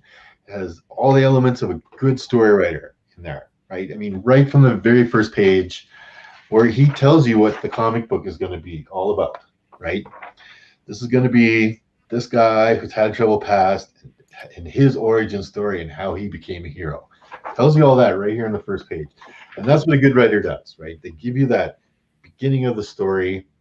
You're going to set it up Shakespeare style, and now you let it see it unfold. And that's a good literary tool for a writer to use. And then he goes along, the dialogue is, well, I mean, the story itself, we'll just talk about the story itself, is good. Like, yeah, like you guys mentioned it, Captain America. But, having that, like, having him kind of be more of an anti-hero starting out as in a troubled past. I know he's in jail because he's been set up, right? But he was no angel beforehand. He was, doing crimes and being part of the gang and all kinds of stuff. He was turning a leaf, right? And that's kind of why he got set up and, made the patsy, because he was turning a leaf. And then the girl that the other guy wanted liked him more because she wanted to be, with someone good. And that pissed off, multiple bad guys. And they set him up, sent him to jail, right? So I think the guys that, wrote for the A-Team were big fans of this comic book. That's for sure. It seems like there's a lot of that. They stole a lot of the A-Team for this. Wanted for a crime they didn't commit. Now they're fugitives for hire, right? Like, dun, dun, dun, dun, dun, dun, dun. And definitely they got him. But when it comes to the dialogue, man, it is just, I don't care. Nobody talks like that. Nobody talked like, yeah, man, you jive turkeys. We gonna do all. No, that is blaxploitation. It is written by a bunch of friggin' middle-aged Jewish white guys from fucking Queens, right? Like, and it comes across that way. I mean, they do use the one colloquialism I like for the police the most, the fuzz. Get out, the fuzz is here, right? Like, I love it when that's my favorite. It always cracks me up when they call the police the fuzz. But yeah, there's lots of stuff in here. I mean, like, when he's getting beat up, right? He's like, no, man, you're jabbing me and I'll never turn over. And, he gets a hold of him and I was just following orders. And I was like, okay, wait a minute. This whole thing rings true. Like, that kind of thing rings true here. Like, how many times have we seen on the news, black people being abused and other people saying, oh my God, it was just following orders, right? And then the same thing when the cops blew Luke away, right? They didn't know he had like steel skin. So they blew him away and they're like, oh, he was just holding a rock. I figured it was a gun. How would he get a gun out of prison? Like, of course he's not a gun, you guys. I don't know. The language in here killed me. The story itself was so good. Like, the story itself was really well written. It got away from the first issue itis. One of the things that we've seen again and again is, here's our first issue. Bam, here's superhero A. His powers are yada da da da da da da da. Now go have an adventure, right? This one, the adventure was him getting his powers, which is the smartest way to do your first issue. I don't ever understand. Like, maybe for a villain, that's fine, but why would you have a hero's origin story several issues later, right? Like, tell me who this guy is, get me interested in him. I'm sure he's got a cool origin story. Start with that. And that's what they did here. And that's a smart play. But it reads it's so hard to read. Like, as, people in the 21st century thinking back, this is 48 years ago, right? I know, I just read that language and it's tough. And I know for a fact, like, guys, like, black guys on the street did not talk like that, man. That was just movie stuff. And these guys just saw movies. Oh, that must be what, like gangster black guys talk like. And they wrote that. It's like, seems weird. It's blaxploitation. I didn't like that part of it. I don't think it translates very well into the 21st century, that's for sure. But the story itself was really well written. The dialogue, but the story flowed well. It made sense. It got away from first issue-itis. It really presented the character in a great way, right? Like this anti-hero, but setting him up, but not so set up that he's all of a sudden Captain America, right? He's still kind of, I'm still going out for revenge to kill people or kill that one guy that, killed his girlfriend kind of thing. I also have a hard time when heroes do it for money, right? I'm a comic purist, and to me, a hero does it for heroic reasons. Now, I know Luke Cage, and he teams up with Iron Fist in later years, and they do it for money, but they've always gone beyond what the money was for, right? They've always done more than what they were paid to do. But still, for me, to do it for the sake of money seems dirty to me in a comic book sense. It's not heroic, and I dislike that as well. So the story, like I said, it had lots going for it, but it had a lot of detractions as well. So I gave it a 2.5. Wah, wah, wah. I knew by Mr. Miracle's facial expressions when I could see you guys down here, right? I was like, yeah, this is not going to go well. He was getting a tick in his eye up there. It's not that I hated it. Like I said, it was very well written. Like Archie Goodwin did. He was a good storyteller, and he wrote a good story structurally, and it flows well, and everything works well. But a lot of the sentiments and a lot of the language in there, just it got to me a little bit, right? It's not something I would want my kid to buy off the shelf today. That's for sure. It's definitely again something that you have to. It's anachronistic, right? I mean, at this point, you look at this and it's totally out of date, right? Yeah. But when you put yourself in the situation there and that inner city kind of stuff, it kind of makes sense to me. I mean, you're right; it's still exaggerated, but it kind of makes sense. There is a little lexicon, that sort of internal dialogue that they had there. Hispanics had the same thing. We had this little kind of counterculture dialogue, and that's what kind of the way I look at this. Anyway. Yeah, but did your friends when you were little all walk around, yo, Holmes, what's up? SA, no. Come on. No, right? That's movie shit. That's what they do. That's movie stuff. Yeah, dude, Roger's from the streets. Don't be talking like that to him. I would have liked to seen a more realistic depiction of Black people, especially from Luke Cage. Right. I get you. All right. Kenny's over there waiting in the wings. So I don't know if we left him anything to talk about, but Kenny, I got plenty. Think about this story. I've got plenty. So I had never read this before, and I will say that this was probably one of the, in my opinion, best told origin stories for a hero I've read, and I'm gonna crystallize why I made that statement a little more after I cover a couple things. So that first page was a super striking way to start the story. Like that first box, look closely at the figure before you, study him, study his costume. This is Luke Cage now, unlike any other before him. That was like stop me in my tracks when they're like, study this character before you, study his costume. That was a really clever way to like capture the attention. So just on like the mechanics of writing, I thought that was well done. Early 70s, I agree that there's like a blaxploitation vibe to it. There's jive talk. There's a black man who's incarcerated in prison. There's a criminal element that he's involved in, which do ring in like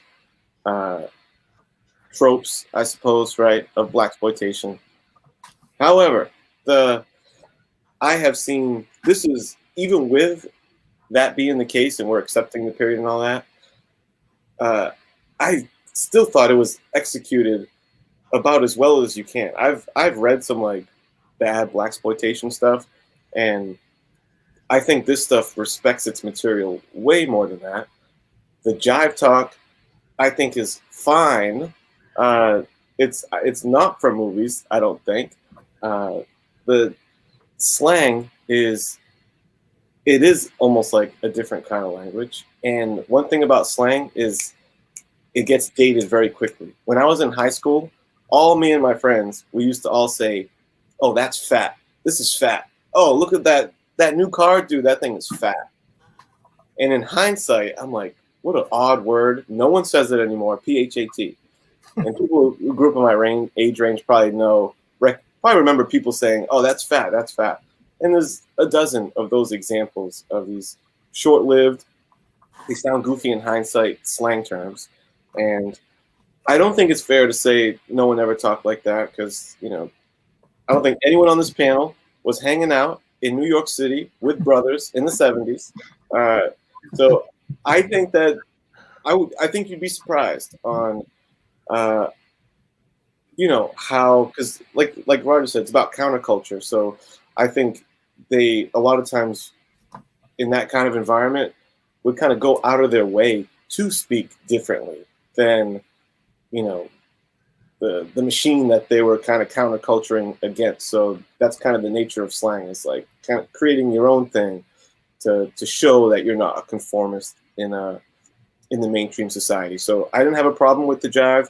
I think that sometimes it was written clunky. I think they could have just there was some that I had to go back and read a couple times because they were kind of trying to do the jive stuff, but it wasn't like slang terms that was throwing me off. It was just like grammar, and I think they missed the mark on some of that. But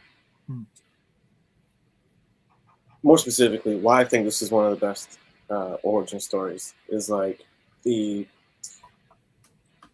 they left at the end of this issue. You are left with so many threads that you can pull on that I wanted to learn more about. Like in one issue, and I think they established an interesting moral compass in this guy because he's incarcerated. We hear the checkered past story. I like they established the moral code of he's not down to roll with the kind of militant gang faction in the jail, but he's also not willing to snitch on them. So he kind of has this own moral code of himself. He has a checkered past, and I think it was an interesting move to have him go the hero for hire route at the end. Because a disillusioned guy who just went through all this stuff, he's not a hero. There's nothing in his whole origin story to inform that this guy would be a true blue hero out to fight crime and save the day, other than maybe guilt for the girl that died. So it would make sense that he would start with just the hero for hire thing, and I'm anticipating him evolving into that hero. So they're setting you up with character growth there. I imagine he becomes more altruistic as the time goes. I haven't read a ton of Luke Cage. So they left you with that thread of, is he just going to be a hero for hire, or is he going to evolve past that? We're left with that. We're left with he's on the loose from the prison. So there's scientists that he has to watch out for that may want to guinea pig him more. There's a scorned police or jail security guards that may come back for him. He's wanted for murder because he killed a guy. He broke out from jail. He has his ex-homie partner in crime who now hates him and has a vendetta against him because he stole the girl, who died, by the way. We get to explore that. And not only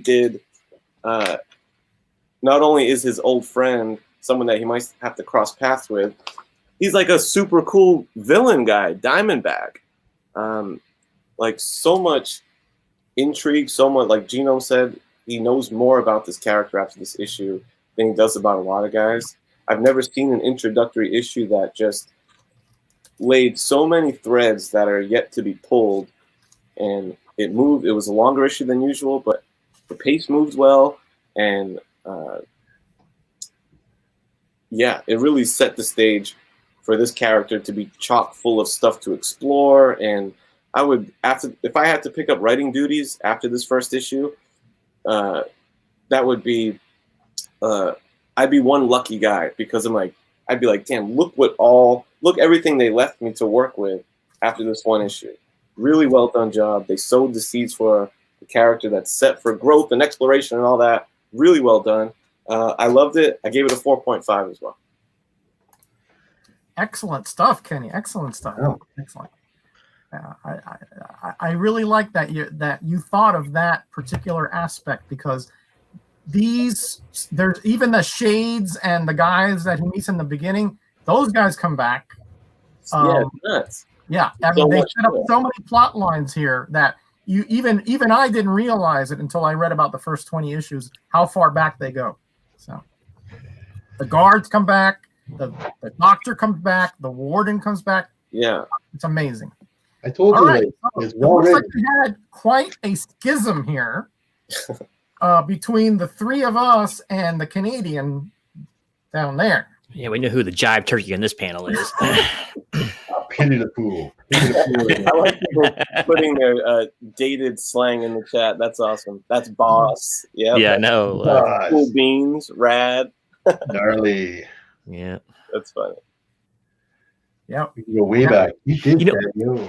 And Dave mentioned this too. It didn't fall into the first issue I just trapped. Like his powers were discovered very naturally. Like he didn't know it at first when he exploded like Frankenstein like out of the vat, but then he's punching the wall later just out of frustration. Then, oh, hey, look, I can keep going through this. And then he just happens to get shot by the guards, which establishes, hey, he's also bulletproof too, which is kind of cool. So Yeah. they did it in And a very gentle The way. black guy just happens to get shot. Oh, he's holding a rock now. And it didn't seem like the scientists were set out to make him a superhuman. It looked Yeah. like it was the guard that like turned the dial up to 11 that did it. So I thought that was it was like inadvertent. I felt like, Mhm. you know, When like we, when we talk about the concept, maybe we can talk about like what Dave was talking about. You know, that those little, what did they have behind? What did they think that was going to be happening here, and how did they execute it? But the story itself, I think, just taken in that vacuum, was off the chart good. Yeah. All right, but that's my opinion. Anyway, all right, let's throw it over to the chat. If you've read this, or if you think you can form an opinion based on what we've talked about here, let us know what grade you would give to the story. 1 to 5. Algorithm fine. Reverse psychology here, Kenny. yeah. We'll pay you to give us weird numbers. Yes, Yeah, please. well, Yeah. there may be a contest tries if you do weird numbers. And let us know if you think, that this is something that was, fairly interesting and somewhat, kind of groundbreaking, or was it, a little hokey like Miracle down there thinks? Dialogue. Little. Man. Oh. He's like, you're all ganging up on me. That's the beauty of graded books, man. Yeah. I mean, have you read what they write bikers like in these books? I mean, that's I just know. as bad as this. Yeah. It's the same thing. Look at this jughead over here. Yeah. Just like, please stop. Don't even put it in there. It just sounds awful. I know they can't say swear words. I know, like, that's not, going to fly with parents or anything, but still, it could be somewhat real. They could just make the guy talk. They don't have to use that. They don't have to use that slang at all. Just have the guys talk. Just have the guys talk normal. Right? Normal? That's offensive. Normal. Mhm. What does that mean?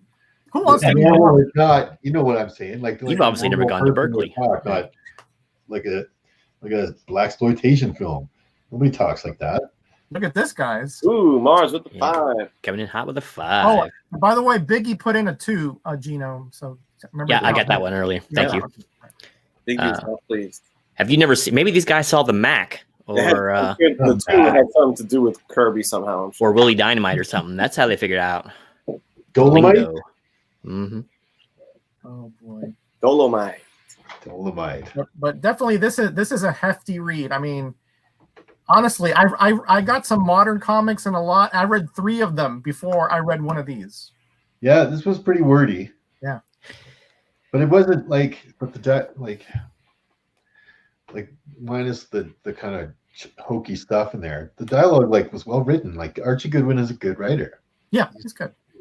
He's not the cosmic writer that No. Jim Starlin is or anything like that, but he is a good writer. Yeah, he was a good choice for this comic here, I think. I really like the warden that came in. I thought he was really cool. I liked his style. I thought there was a little bit of a missed opportunity there where they could have made the warden black. And then it would have been like all the guards would have been like, "Oh shit!" Right? Like, Oh yeah. I think I was expecting the either the warden or the scientist guy to not be completely good and altruistic, because that's kind of how they wrote it.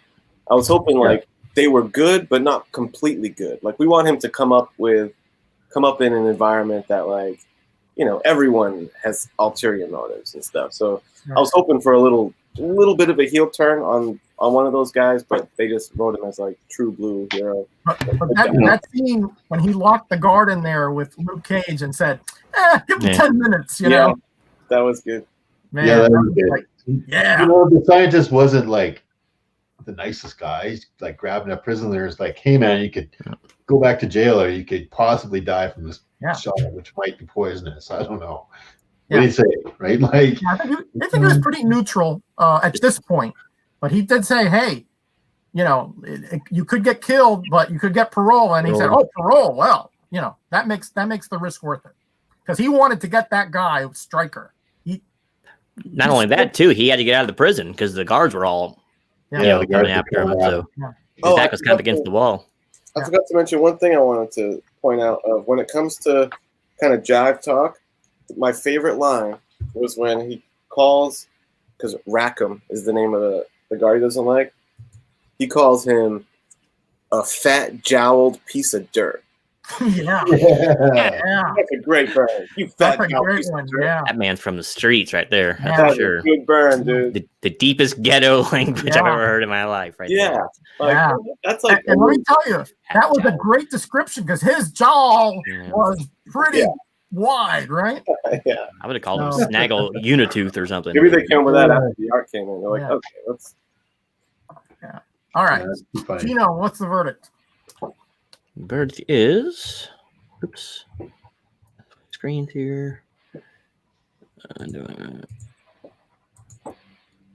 3.333333, so 3.5. 3.5, yeah. Nice. Kind of in between Miracle and Us. They I know. Yeah, they kind of toned it down a little bit. Y'all riding a fence out there. Well, you know, they're always right. You know, they're always right. All right, let's get right into the concept, guys. Penny, since you went last, let's start you with the concept, if you don't mind. Sure. And again, the concept, guys, just so a little explanatory here. It's not really set in stone. It's the most amorphous kind of category. A lot of us look at it maybe from a financial point of view, or historical point of view, or a pop culture point of view. But really, it's up to the individual grader how it is they want to, focus the concept here. And you, of course, can do the same thing, right? So probably we all have little slightly different perspectives on what it is, but it doesn't mean that we're wrong. It just means that we're coming at it from a different angle. Okay. So Kenny, after all that, what did you think about this concept? So, obviously, considering it's 1972, the Luke Cage's race is a big part of the concept of the book. I'm sure when they are at the early stages of creating this book, they sit down and say, we need to have, let's make and try and push a cool new Black character. Okay. So considering that that's the starting point, and if that's the seed of the idea of let's push a title with a Black character, great. I think that's great. 1972, I know, even though last thing I'm going to do is get political, but I know some people will point to issues today and stuff, but we have come such a monumental long way from 1972. I mean, you only have to go back to the 60s to really get in the thick of civil rights issues. So this is a fresh, wound for some, or this is a fresh thing to tackle. So I think in that regard, great. I think it's a great move. Because when I think of DC Comics, I don't think when you guys go, you'll probably tell me of, in the early 70s, I'm not sure what the big push, if there was an African-American character that DC pushed. So I'm just going to chalk that up as a nice, bold move from Marvel. So kudos to that on the concept. And more importantly, like, I like and clearly from the story, they developed him into a character with depth, I think. And props to not putting the word black in his name, by the way, because I felt like that was such a lazy, common trope. Like, you know, Black Lightning, Black Panther, Black Goliath, Black. It was such like a lazy trope in the day, and I like that conceptual wise. They did not go that route, and they just, you know, yes, he's a black guy, but there's more to him than that, and it doesn't feel like that he's, you know, gimmicky or anything to me. So anyway, overall, on the concept, thought it was a great move. I'm not sure what I'm going to take marks away for. I don't want to say it's a 5 concept, really, but I'm trying to think of like what the negatives are. I suppose they could have did it better, but I'm considering the time. So I'm just going to give it a 4 for the concept. I think it was solid. He's a character that has endured to this day. So, I mean, just Netflix show, the whole bit. So the character clearly sustained. So good concept, clearly, that has endured. Mm-hmm. Well said, buddy. Well said. 4. Not bad. Not bad at all. All right, Dave, Mr. Miracle down there. Are you ready, sir? Oh, He's miming. You're muted. You're muted. I said sure. I'm always ready, of course. Oh, you're always ready. Okay, well, that's to be debated. But anyway, what did you think about this concept, my friend? Sick burn, Raj. Well, you know, it's 1972. It's about time that they had a black hero get his own book. I know, like, they've had black heroes before Luke Cage, but yeah, it was good to see him have his own book. The concept of this book, being an anti-hero, being like from the streets, being, you know, an ex-con or being trapped in jail. The story was so well written. Like, the concept of this book, I have a hard time faulting the concept of this book. I mean, it's about time that they had this kind of thing go on for, you know, Marvel Comics and a hero like this. I think they could have grabbed a better artist for the deal. But when I say they could have grabbed a better artist, I think they could have grabbed almost a better team of guys and got more, you know, people of color involved into the whole thing, into the writing, the drawing. You know, giving Billy Graham the chance to be the lead penciler on this would have been a good idea right from the get-go, rather than just getting him to come in and ink. I think a lot of the dialogue suffers from that, where we've got, like I said, a bunch of middle-aged white Jewish guys from Queens writing dialogue for guys that are supposed to be gang members from Harlan. There's just a disconnect there that they just don't have the experience for to write that properly. So, but the concept of the book overall, giving this character who he is, now that I know so much more about him after reading this issue, I've never been a really big fan of Luke Cage or Iron Fist. Like I said, I've never liked the idea of pay me to save you, right? Like, a hero has to be that altruistic Superman hero. And so that kind of pulls away from the concept for me a little bit. And I gave it a 3 for the concept. 3 from Mr. Miracle. It's a little curmudgeon-y today, but not too bad, I guess. Not too bad. I can't hate on it too much. It's still okay. Yeah, you're okay today. You're okay today. I gotta give you credit. Well, I'm gonna go next, Genome, because I want you to finish, and then we do the overall, and then you have 2 comics for this chat to decide for 2 weeks from today. So I want to give you that opportunity en masse, shall we say. So I'm going to go next about this concept. And I guess I have a little bit different perspective here.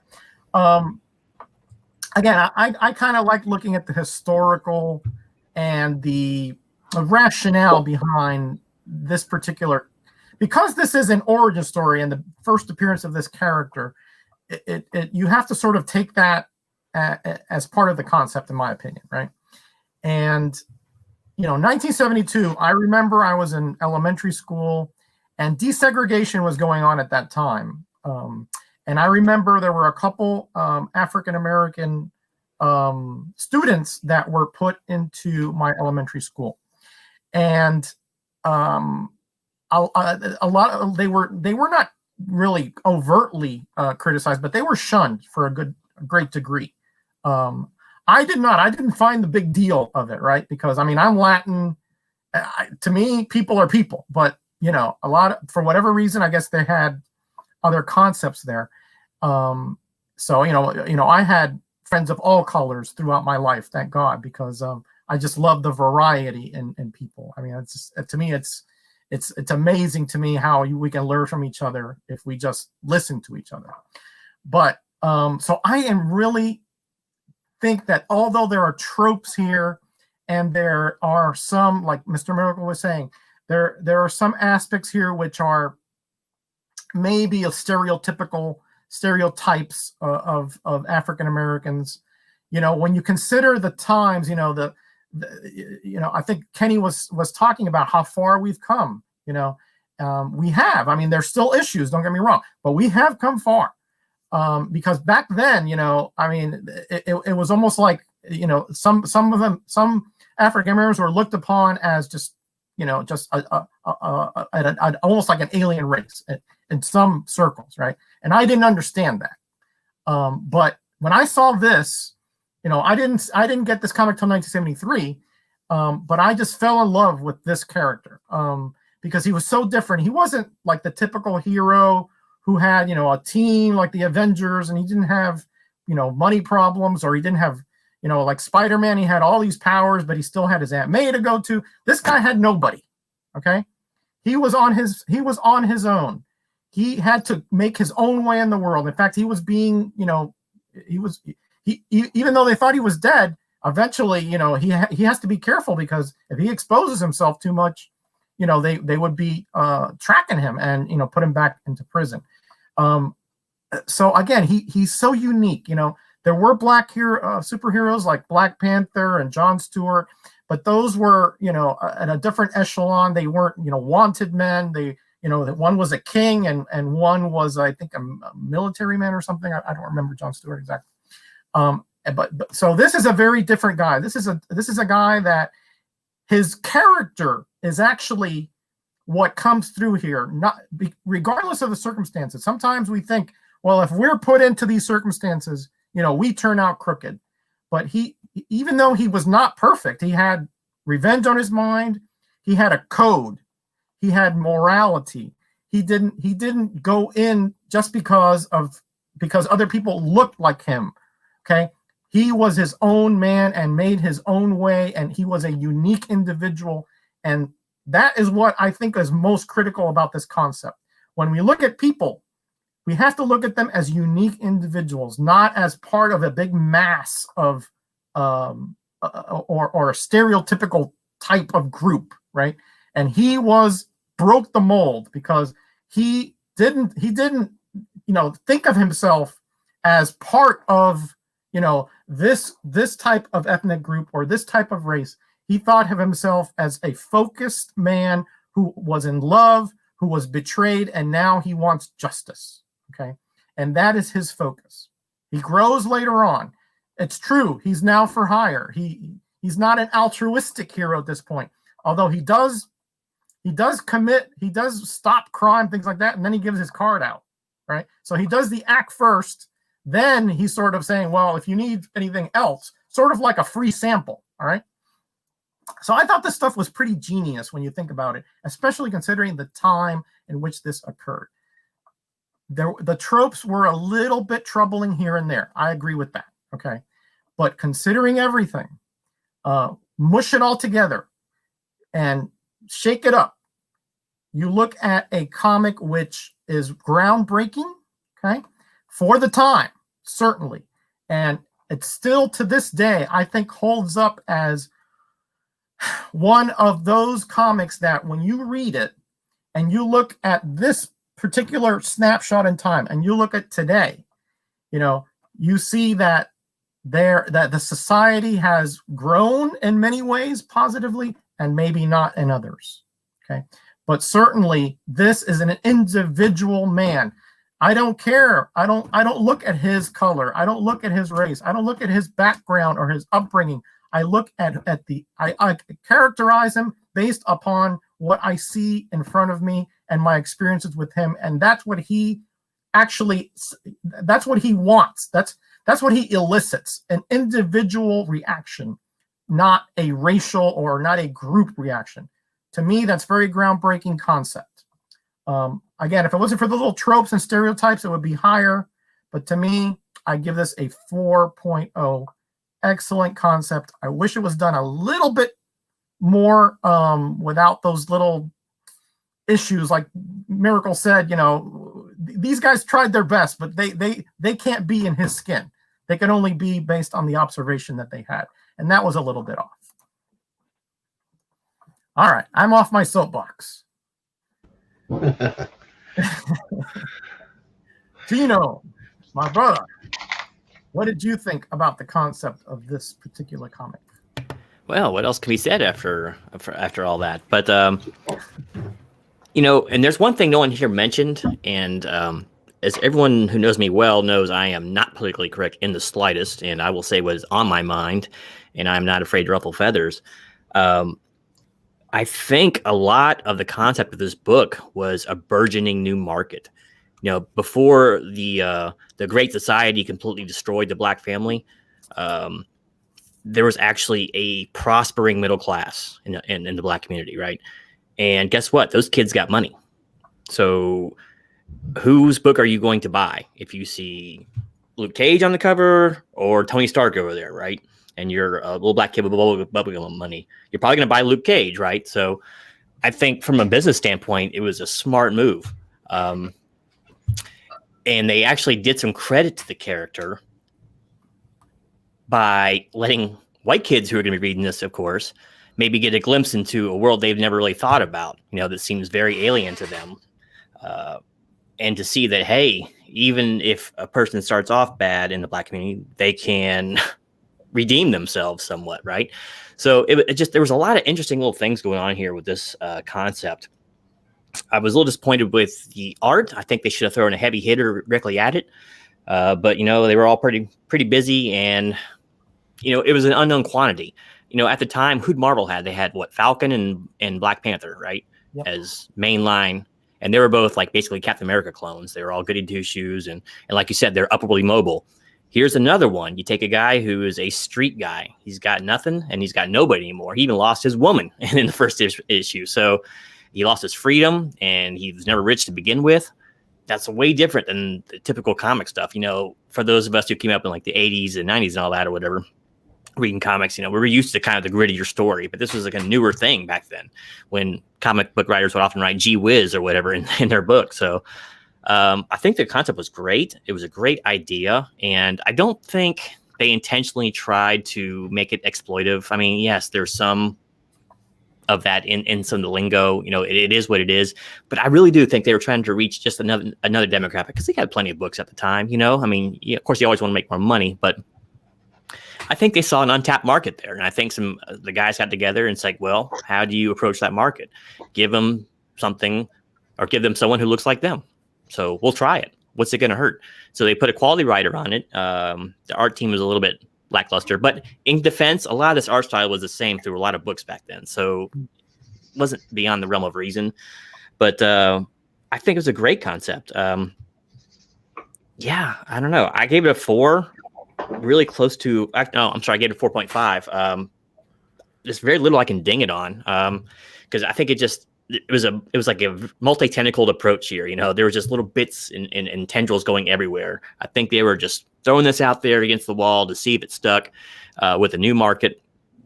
And it took a little cojones back then. I mean, and that's a great point. I read that comment earlier, it's nice to see the gritty street level hero, not just a criminal, right? So, people can change their ways. Not all Black people are super predators, and you can reform yourself, right? These are messages that people probably wouldn't think of too much, especially with someone who was in prison back then. So, I think it was a great concept. I get a 4.5. Very little pandering, I thought, and I think it just makes good market sense if you look at the economics of the time. But unfortunately, the government had to step in and ruin everything. But yeah, I give it a 4.5. I think it's a very strong concept. New character, cool story, and I think just a good idea aimed at a new market. Wow, interesting. Well, I like your perspective there. I didn't think about the emerging market there at the time, but it makes a lot of sense, and that's true. Yeah. Very, very nice. Very nice. Okay, let's we'll discuss this a little more, but let's throw this back to the chat. What did you guys think about this concept? Was this something which was a cash grab maybe here? Was this exploitive of a market, or was this a high level concept trying to really break barriers and do something very unique here? Let us know what you think. And then we will give our overalls and, well, not overall, like clothes, overall scores, and then we will go to Genome and see what he's got for us for 2 weeks from today. Man, I never would have thought you would have been in a segregated school at any time. They didn't have those here. Yeah, I think that's definitely a spot on point about it catching on to like the wave of the time, because I just looked up when Shaft came out, the first Shaft movie, Richard Roundtree, and it was 1971. Your Roundtree to you. And this is what, 72, right? So yep. I think you're right. I'm sure it was jumping onto a bit of a bandwagon at the time. Yeah. Again, that was that was when things started to get a little bit after the civil rights started to. There was more, not just blacks either. I mean, Asians. We have like Bruce Lee and those karate films. We had a little bit more diversity coming into pop culture. So yeah, this is reactionary to a good degree. But honestly, Shaft was a bad dude. I mean, this guy was cool, So I don't mind that comparison at all. Willie Dynamite's still the man. I don't care what anyone says. So what is the DC? Was there a DC equivalent title in this early 70s? I was trying to think. I'm like, I don't think about early 70s. I mean, Black Lightning was mid 70s, maybe 75. I want to say. Somebody might correct me here. But they did have Jon Stewart, who guest starred in Green Lantern, I think in the very early 70s. Who else did they have? I'm sure there are more that I'm not thinking of. Yeah, there weren't that many. There weren't that many though. Yeah. And I get what you're saying, Dave. Too is like I want to see the altruistic hero. And, that's what comics are all about. That's what hero stories are all about. Right. Heroes always selfless, and the bad guys are always wicked. And if you start getting outside that dichotomy a little too much, it can be jarring. So I know what you mean there. I just think that heroes have to be heroic, right? They don't really need money. They're a cartoon character, so don't make them have a job, right? Well, yeah. This one had a little bit couldn't get a regular job because of he didn't have an ID, so he had to be his own business. Oh, look, and he wasn't selling smack, right? He was out there doing work for his money. He was selling smack. This kind of smack. Yeah, that kind of smackdowns, but yeah, but that is on brand of what Marvel. That's kind of what revolutionized that Marvel. All those Marvel characters is like they added that day-to-day personality. Peter Parker being a teenage student, and like the stuff that you wouldn't, you never like the Justice League would never worry about like the day-to-day kind of that they gave Peter Parker and stuff. So I feel like it's cool to explore that sometime. Yeah, agreed. Billy Jack. You see this foot right here? I'm going to put this foot right in your face, and there's not a thing you can do about it. Right there. Yeah, that was a great character too.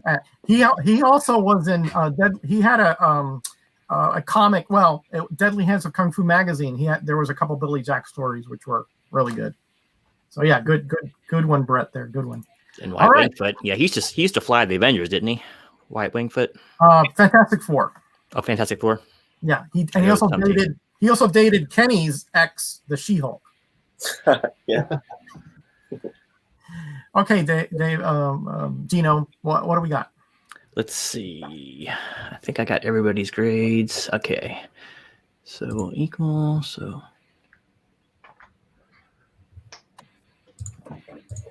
Sorry, I'm not as fast on the abacus as Kenny. We got Cuss coming in with a 4. 4. Mm-hmm. Let me go ahead and average that up for the overall for the chat. All right.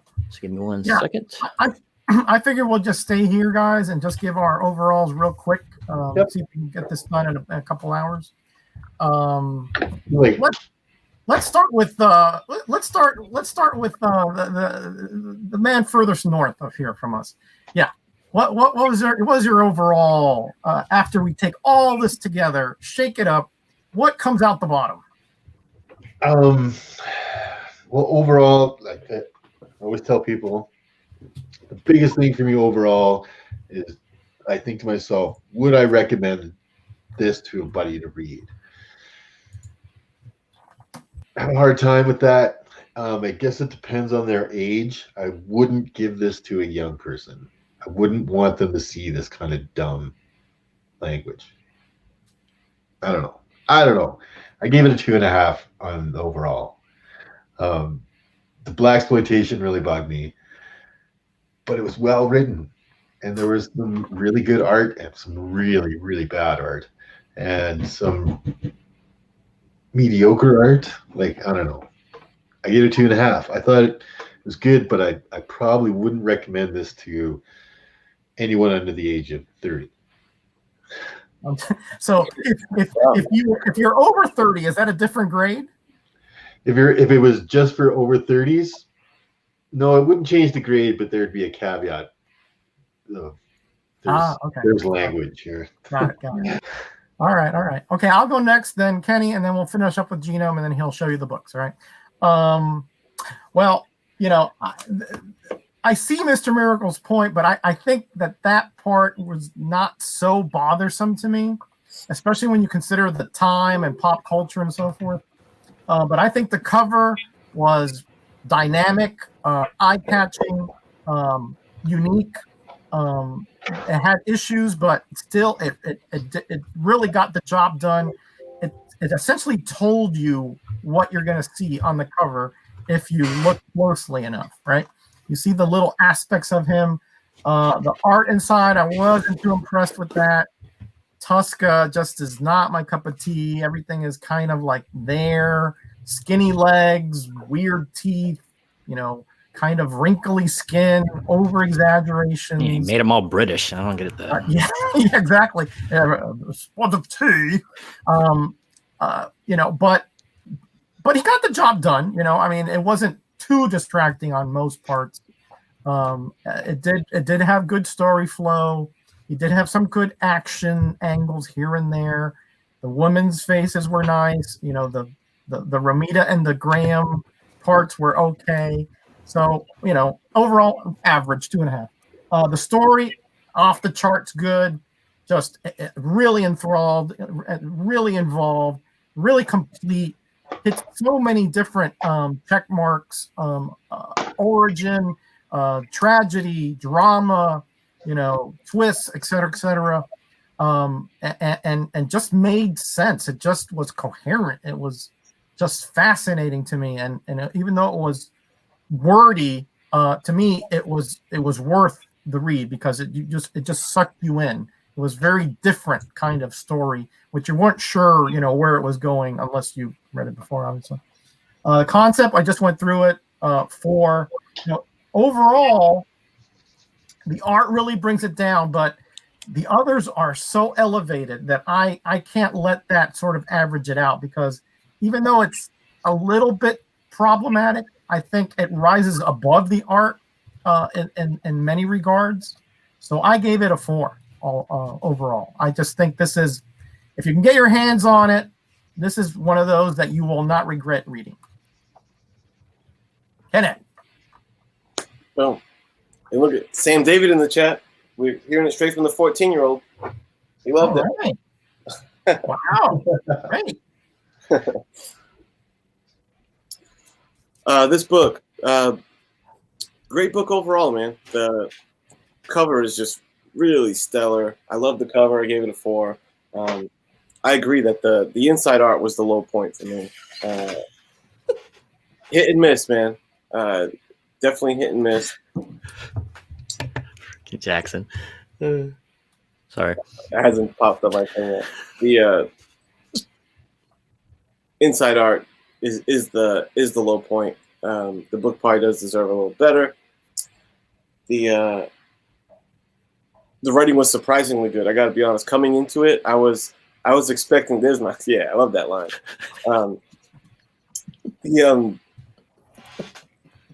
I was expecting it to be cheesier and more stereotypical than it was. I was pleasantly surprised at the writing. Writing was solid. That got my highest mark. I thought the concept was solid. By the numbers in the math, my overall came to 3.8, which I would definitely round up to 4. I think that's about right. And after going through this book, now I am like picturing, like Roger was saying earlier, of like, oh man, can you imagine if Byrne or Buscema got their hands on this thing? This thing would be such a masterpiece at that point. But still a great book. Yeah. Buscema, oh man, even Romita, I think would have done really just excellent. I'll throw Ditko on it, even anybody. But well, maybe not Ditko. Yeah. He's better with those magical and mystical stuff, and mystery. But anyway, Gino, take us away. All right. I will caveat, and I'm not being argumentative here whatsoever. But it's like if you read the books or the works of, like, say, Raymond Chandler or even Robert Howard, a lot of the language they use is uncomfortable when it deals with other races. But I would still encourage people to read them. Interpret what you will out of them. I'm not going to hide it from you. Read Tom Sawyer, read Huck Finn, whatever it is you got to do. But so I won't ding the book for that. So, but because I love to read old stuff. That's my bag. But anyway, off to the races. So we have, for the cover, I gave it a 3.5.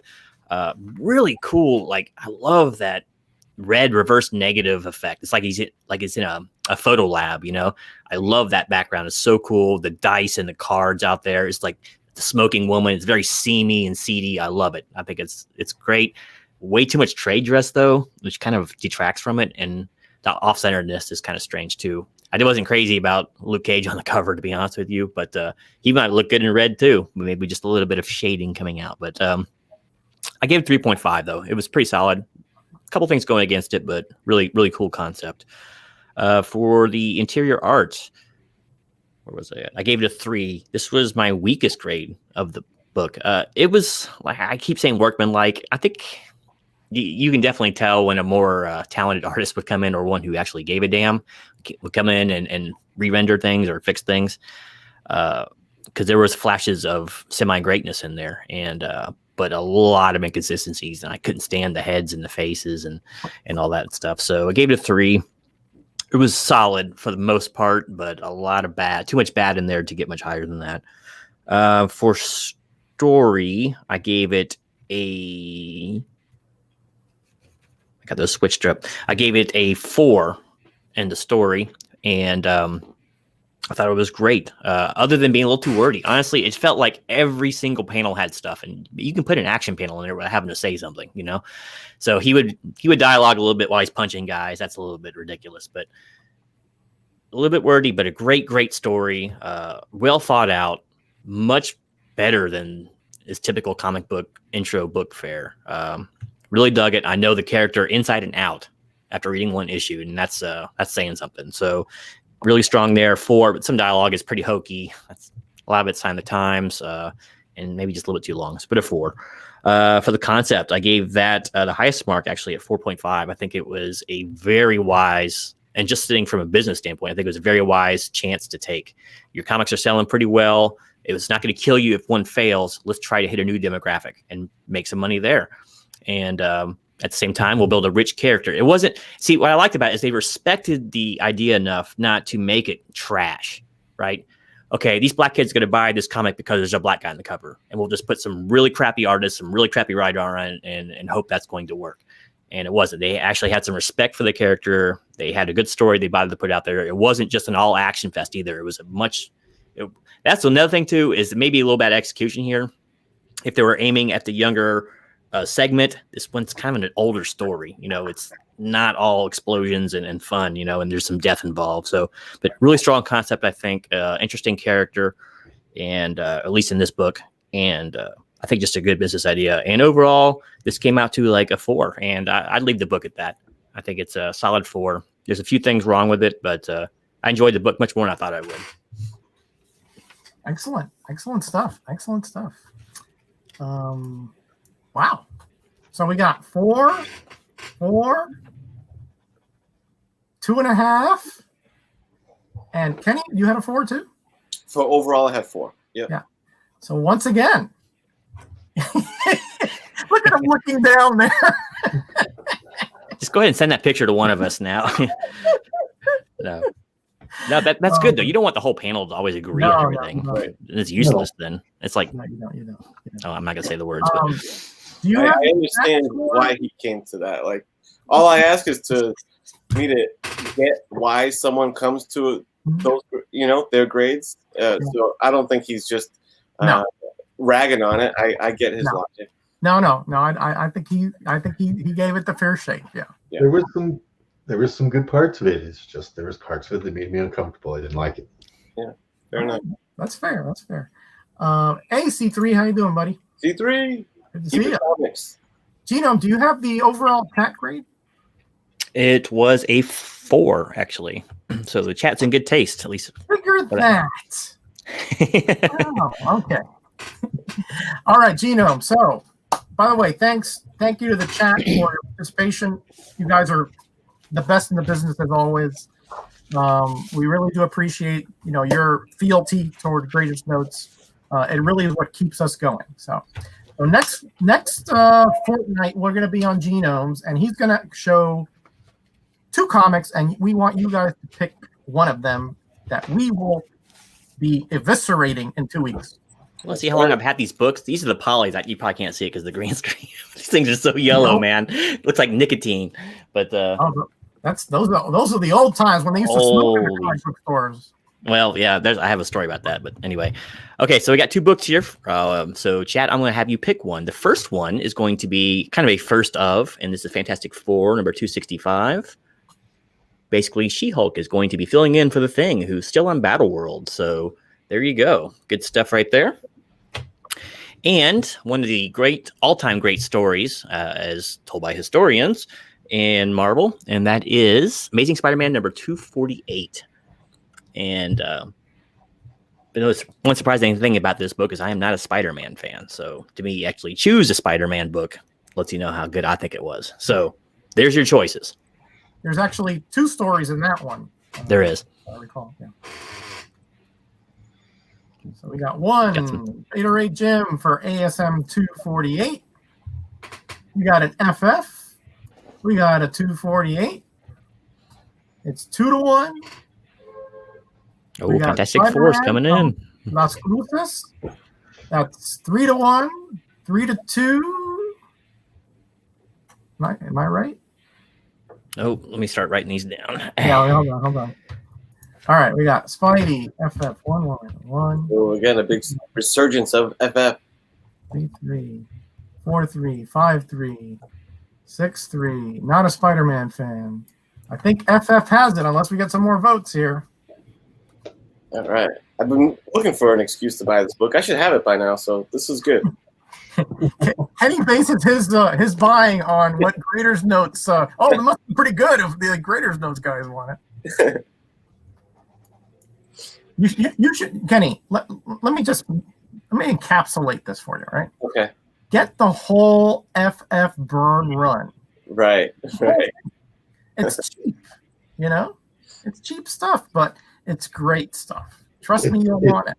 Some of the best writing in Fantastic Four happens during the burn years, that's for sure. Some of it's crazy. Definitely never mind. you should. It's worth picking it up. And it's super cheap. Like they're dollar bid books still. Yeah. Okay. Wow, I didn't think there'd be so many Fantastic Four fans in there. It's shellac Spider-Man. Yeah. Gosh, shellac. That's right. Okay, so I guess Genome, I guess FF wins, right? Yeah, looks to be. So Nice. join us in 2 weeks as we discuss Fantastic Four number 265, adding Jen Walters to the roster. They needed another strong person, so Yeah, of course. You know. Eric, I'm gonna need a closer look at that Iron Man sketch behind you. Is that something you did? That Iron Man, is that a sketch cover? Yeah. I've never seen that one. Oh, Dang. hold on. Whoa, dude. That is cool. Wow, that is really good. Cool.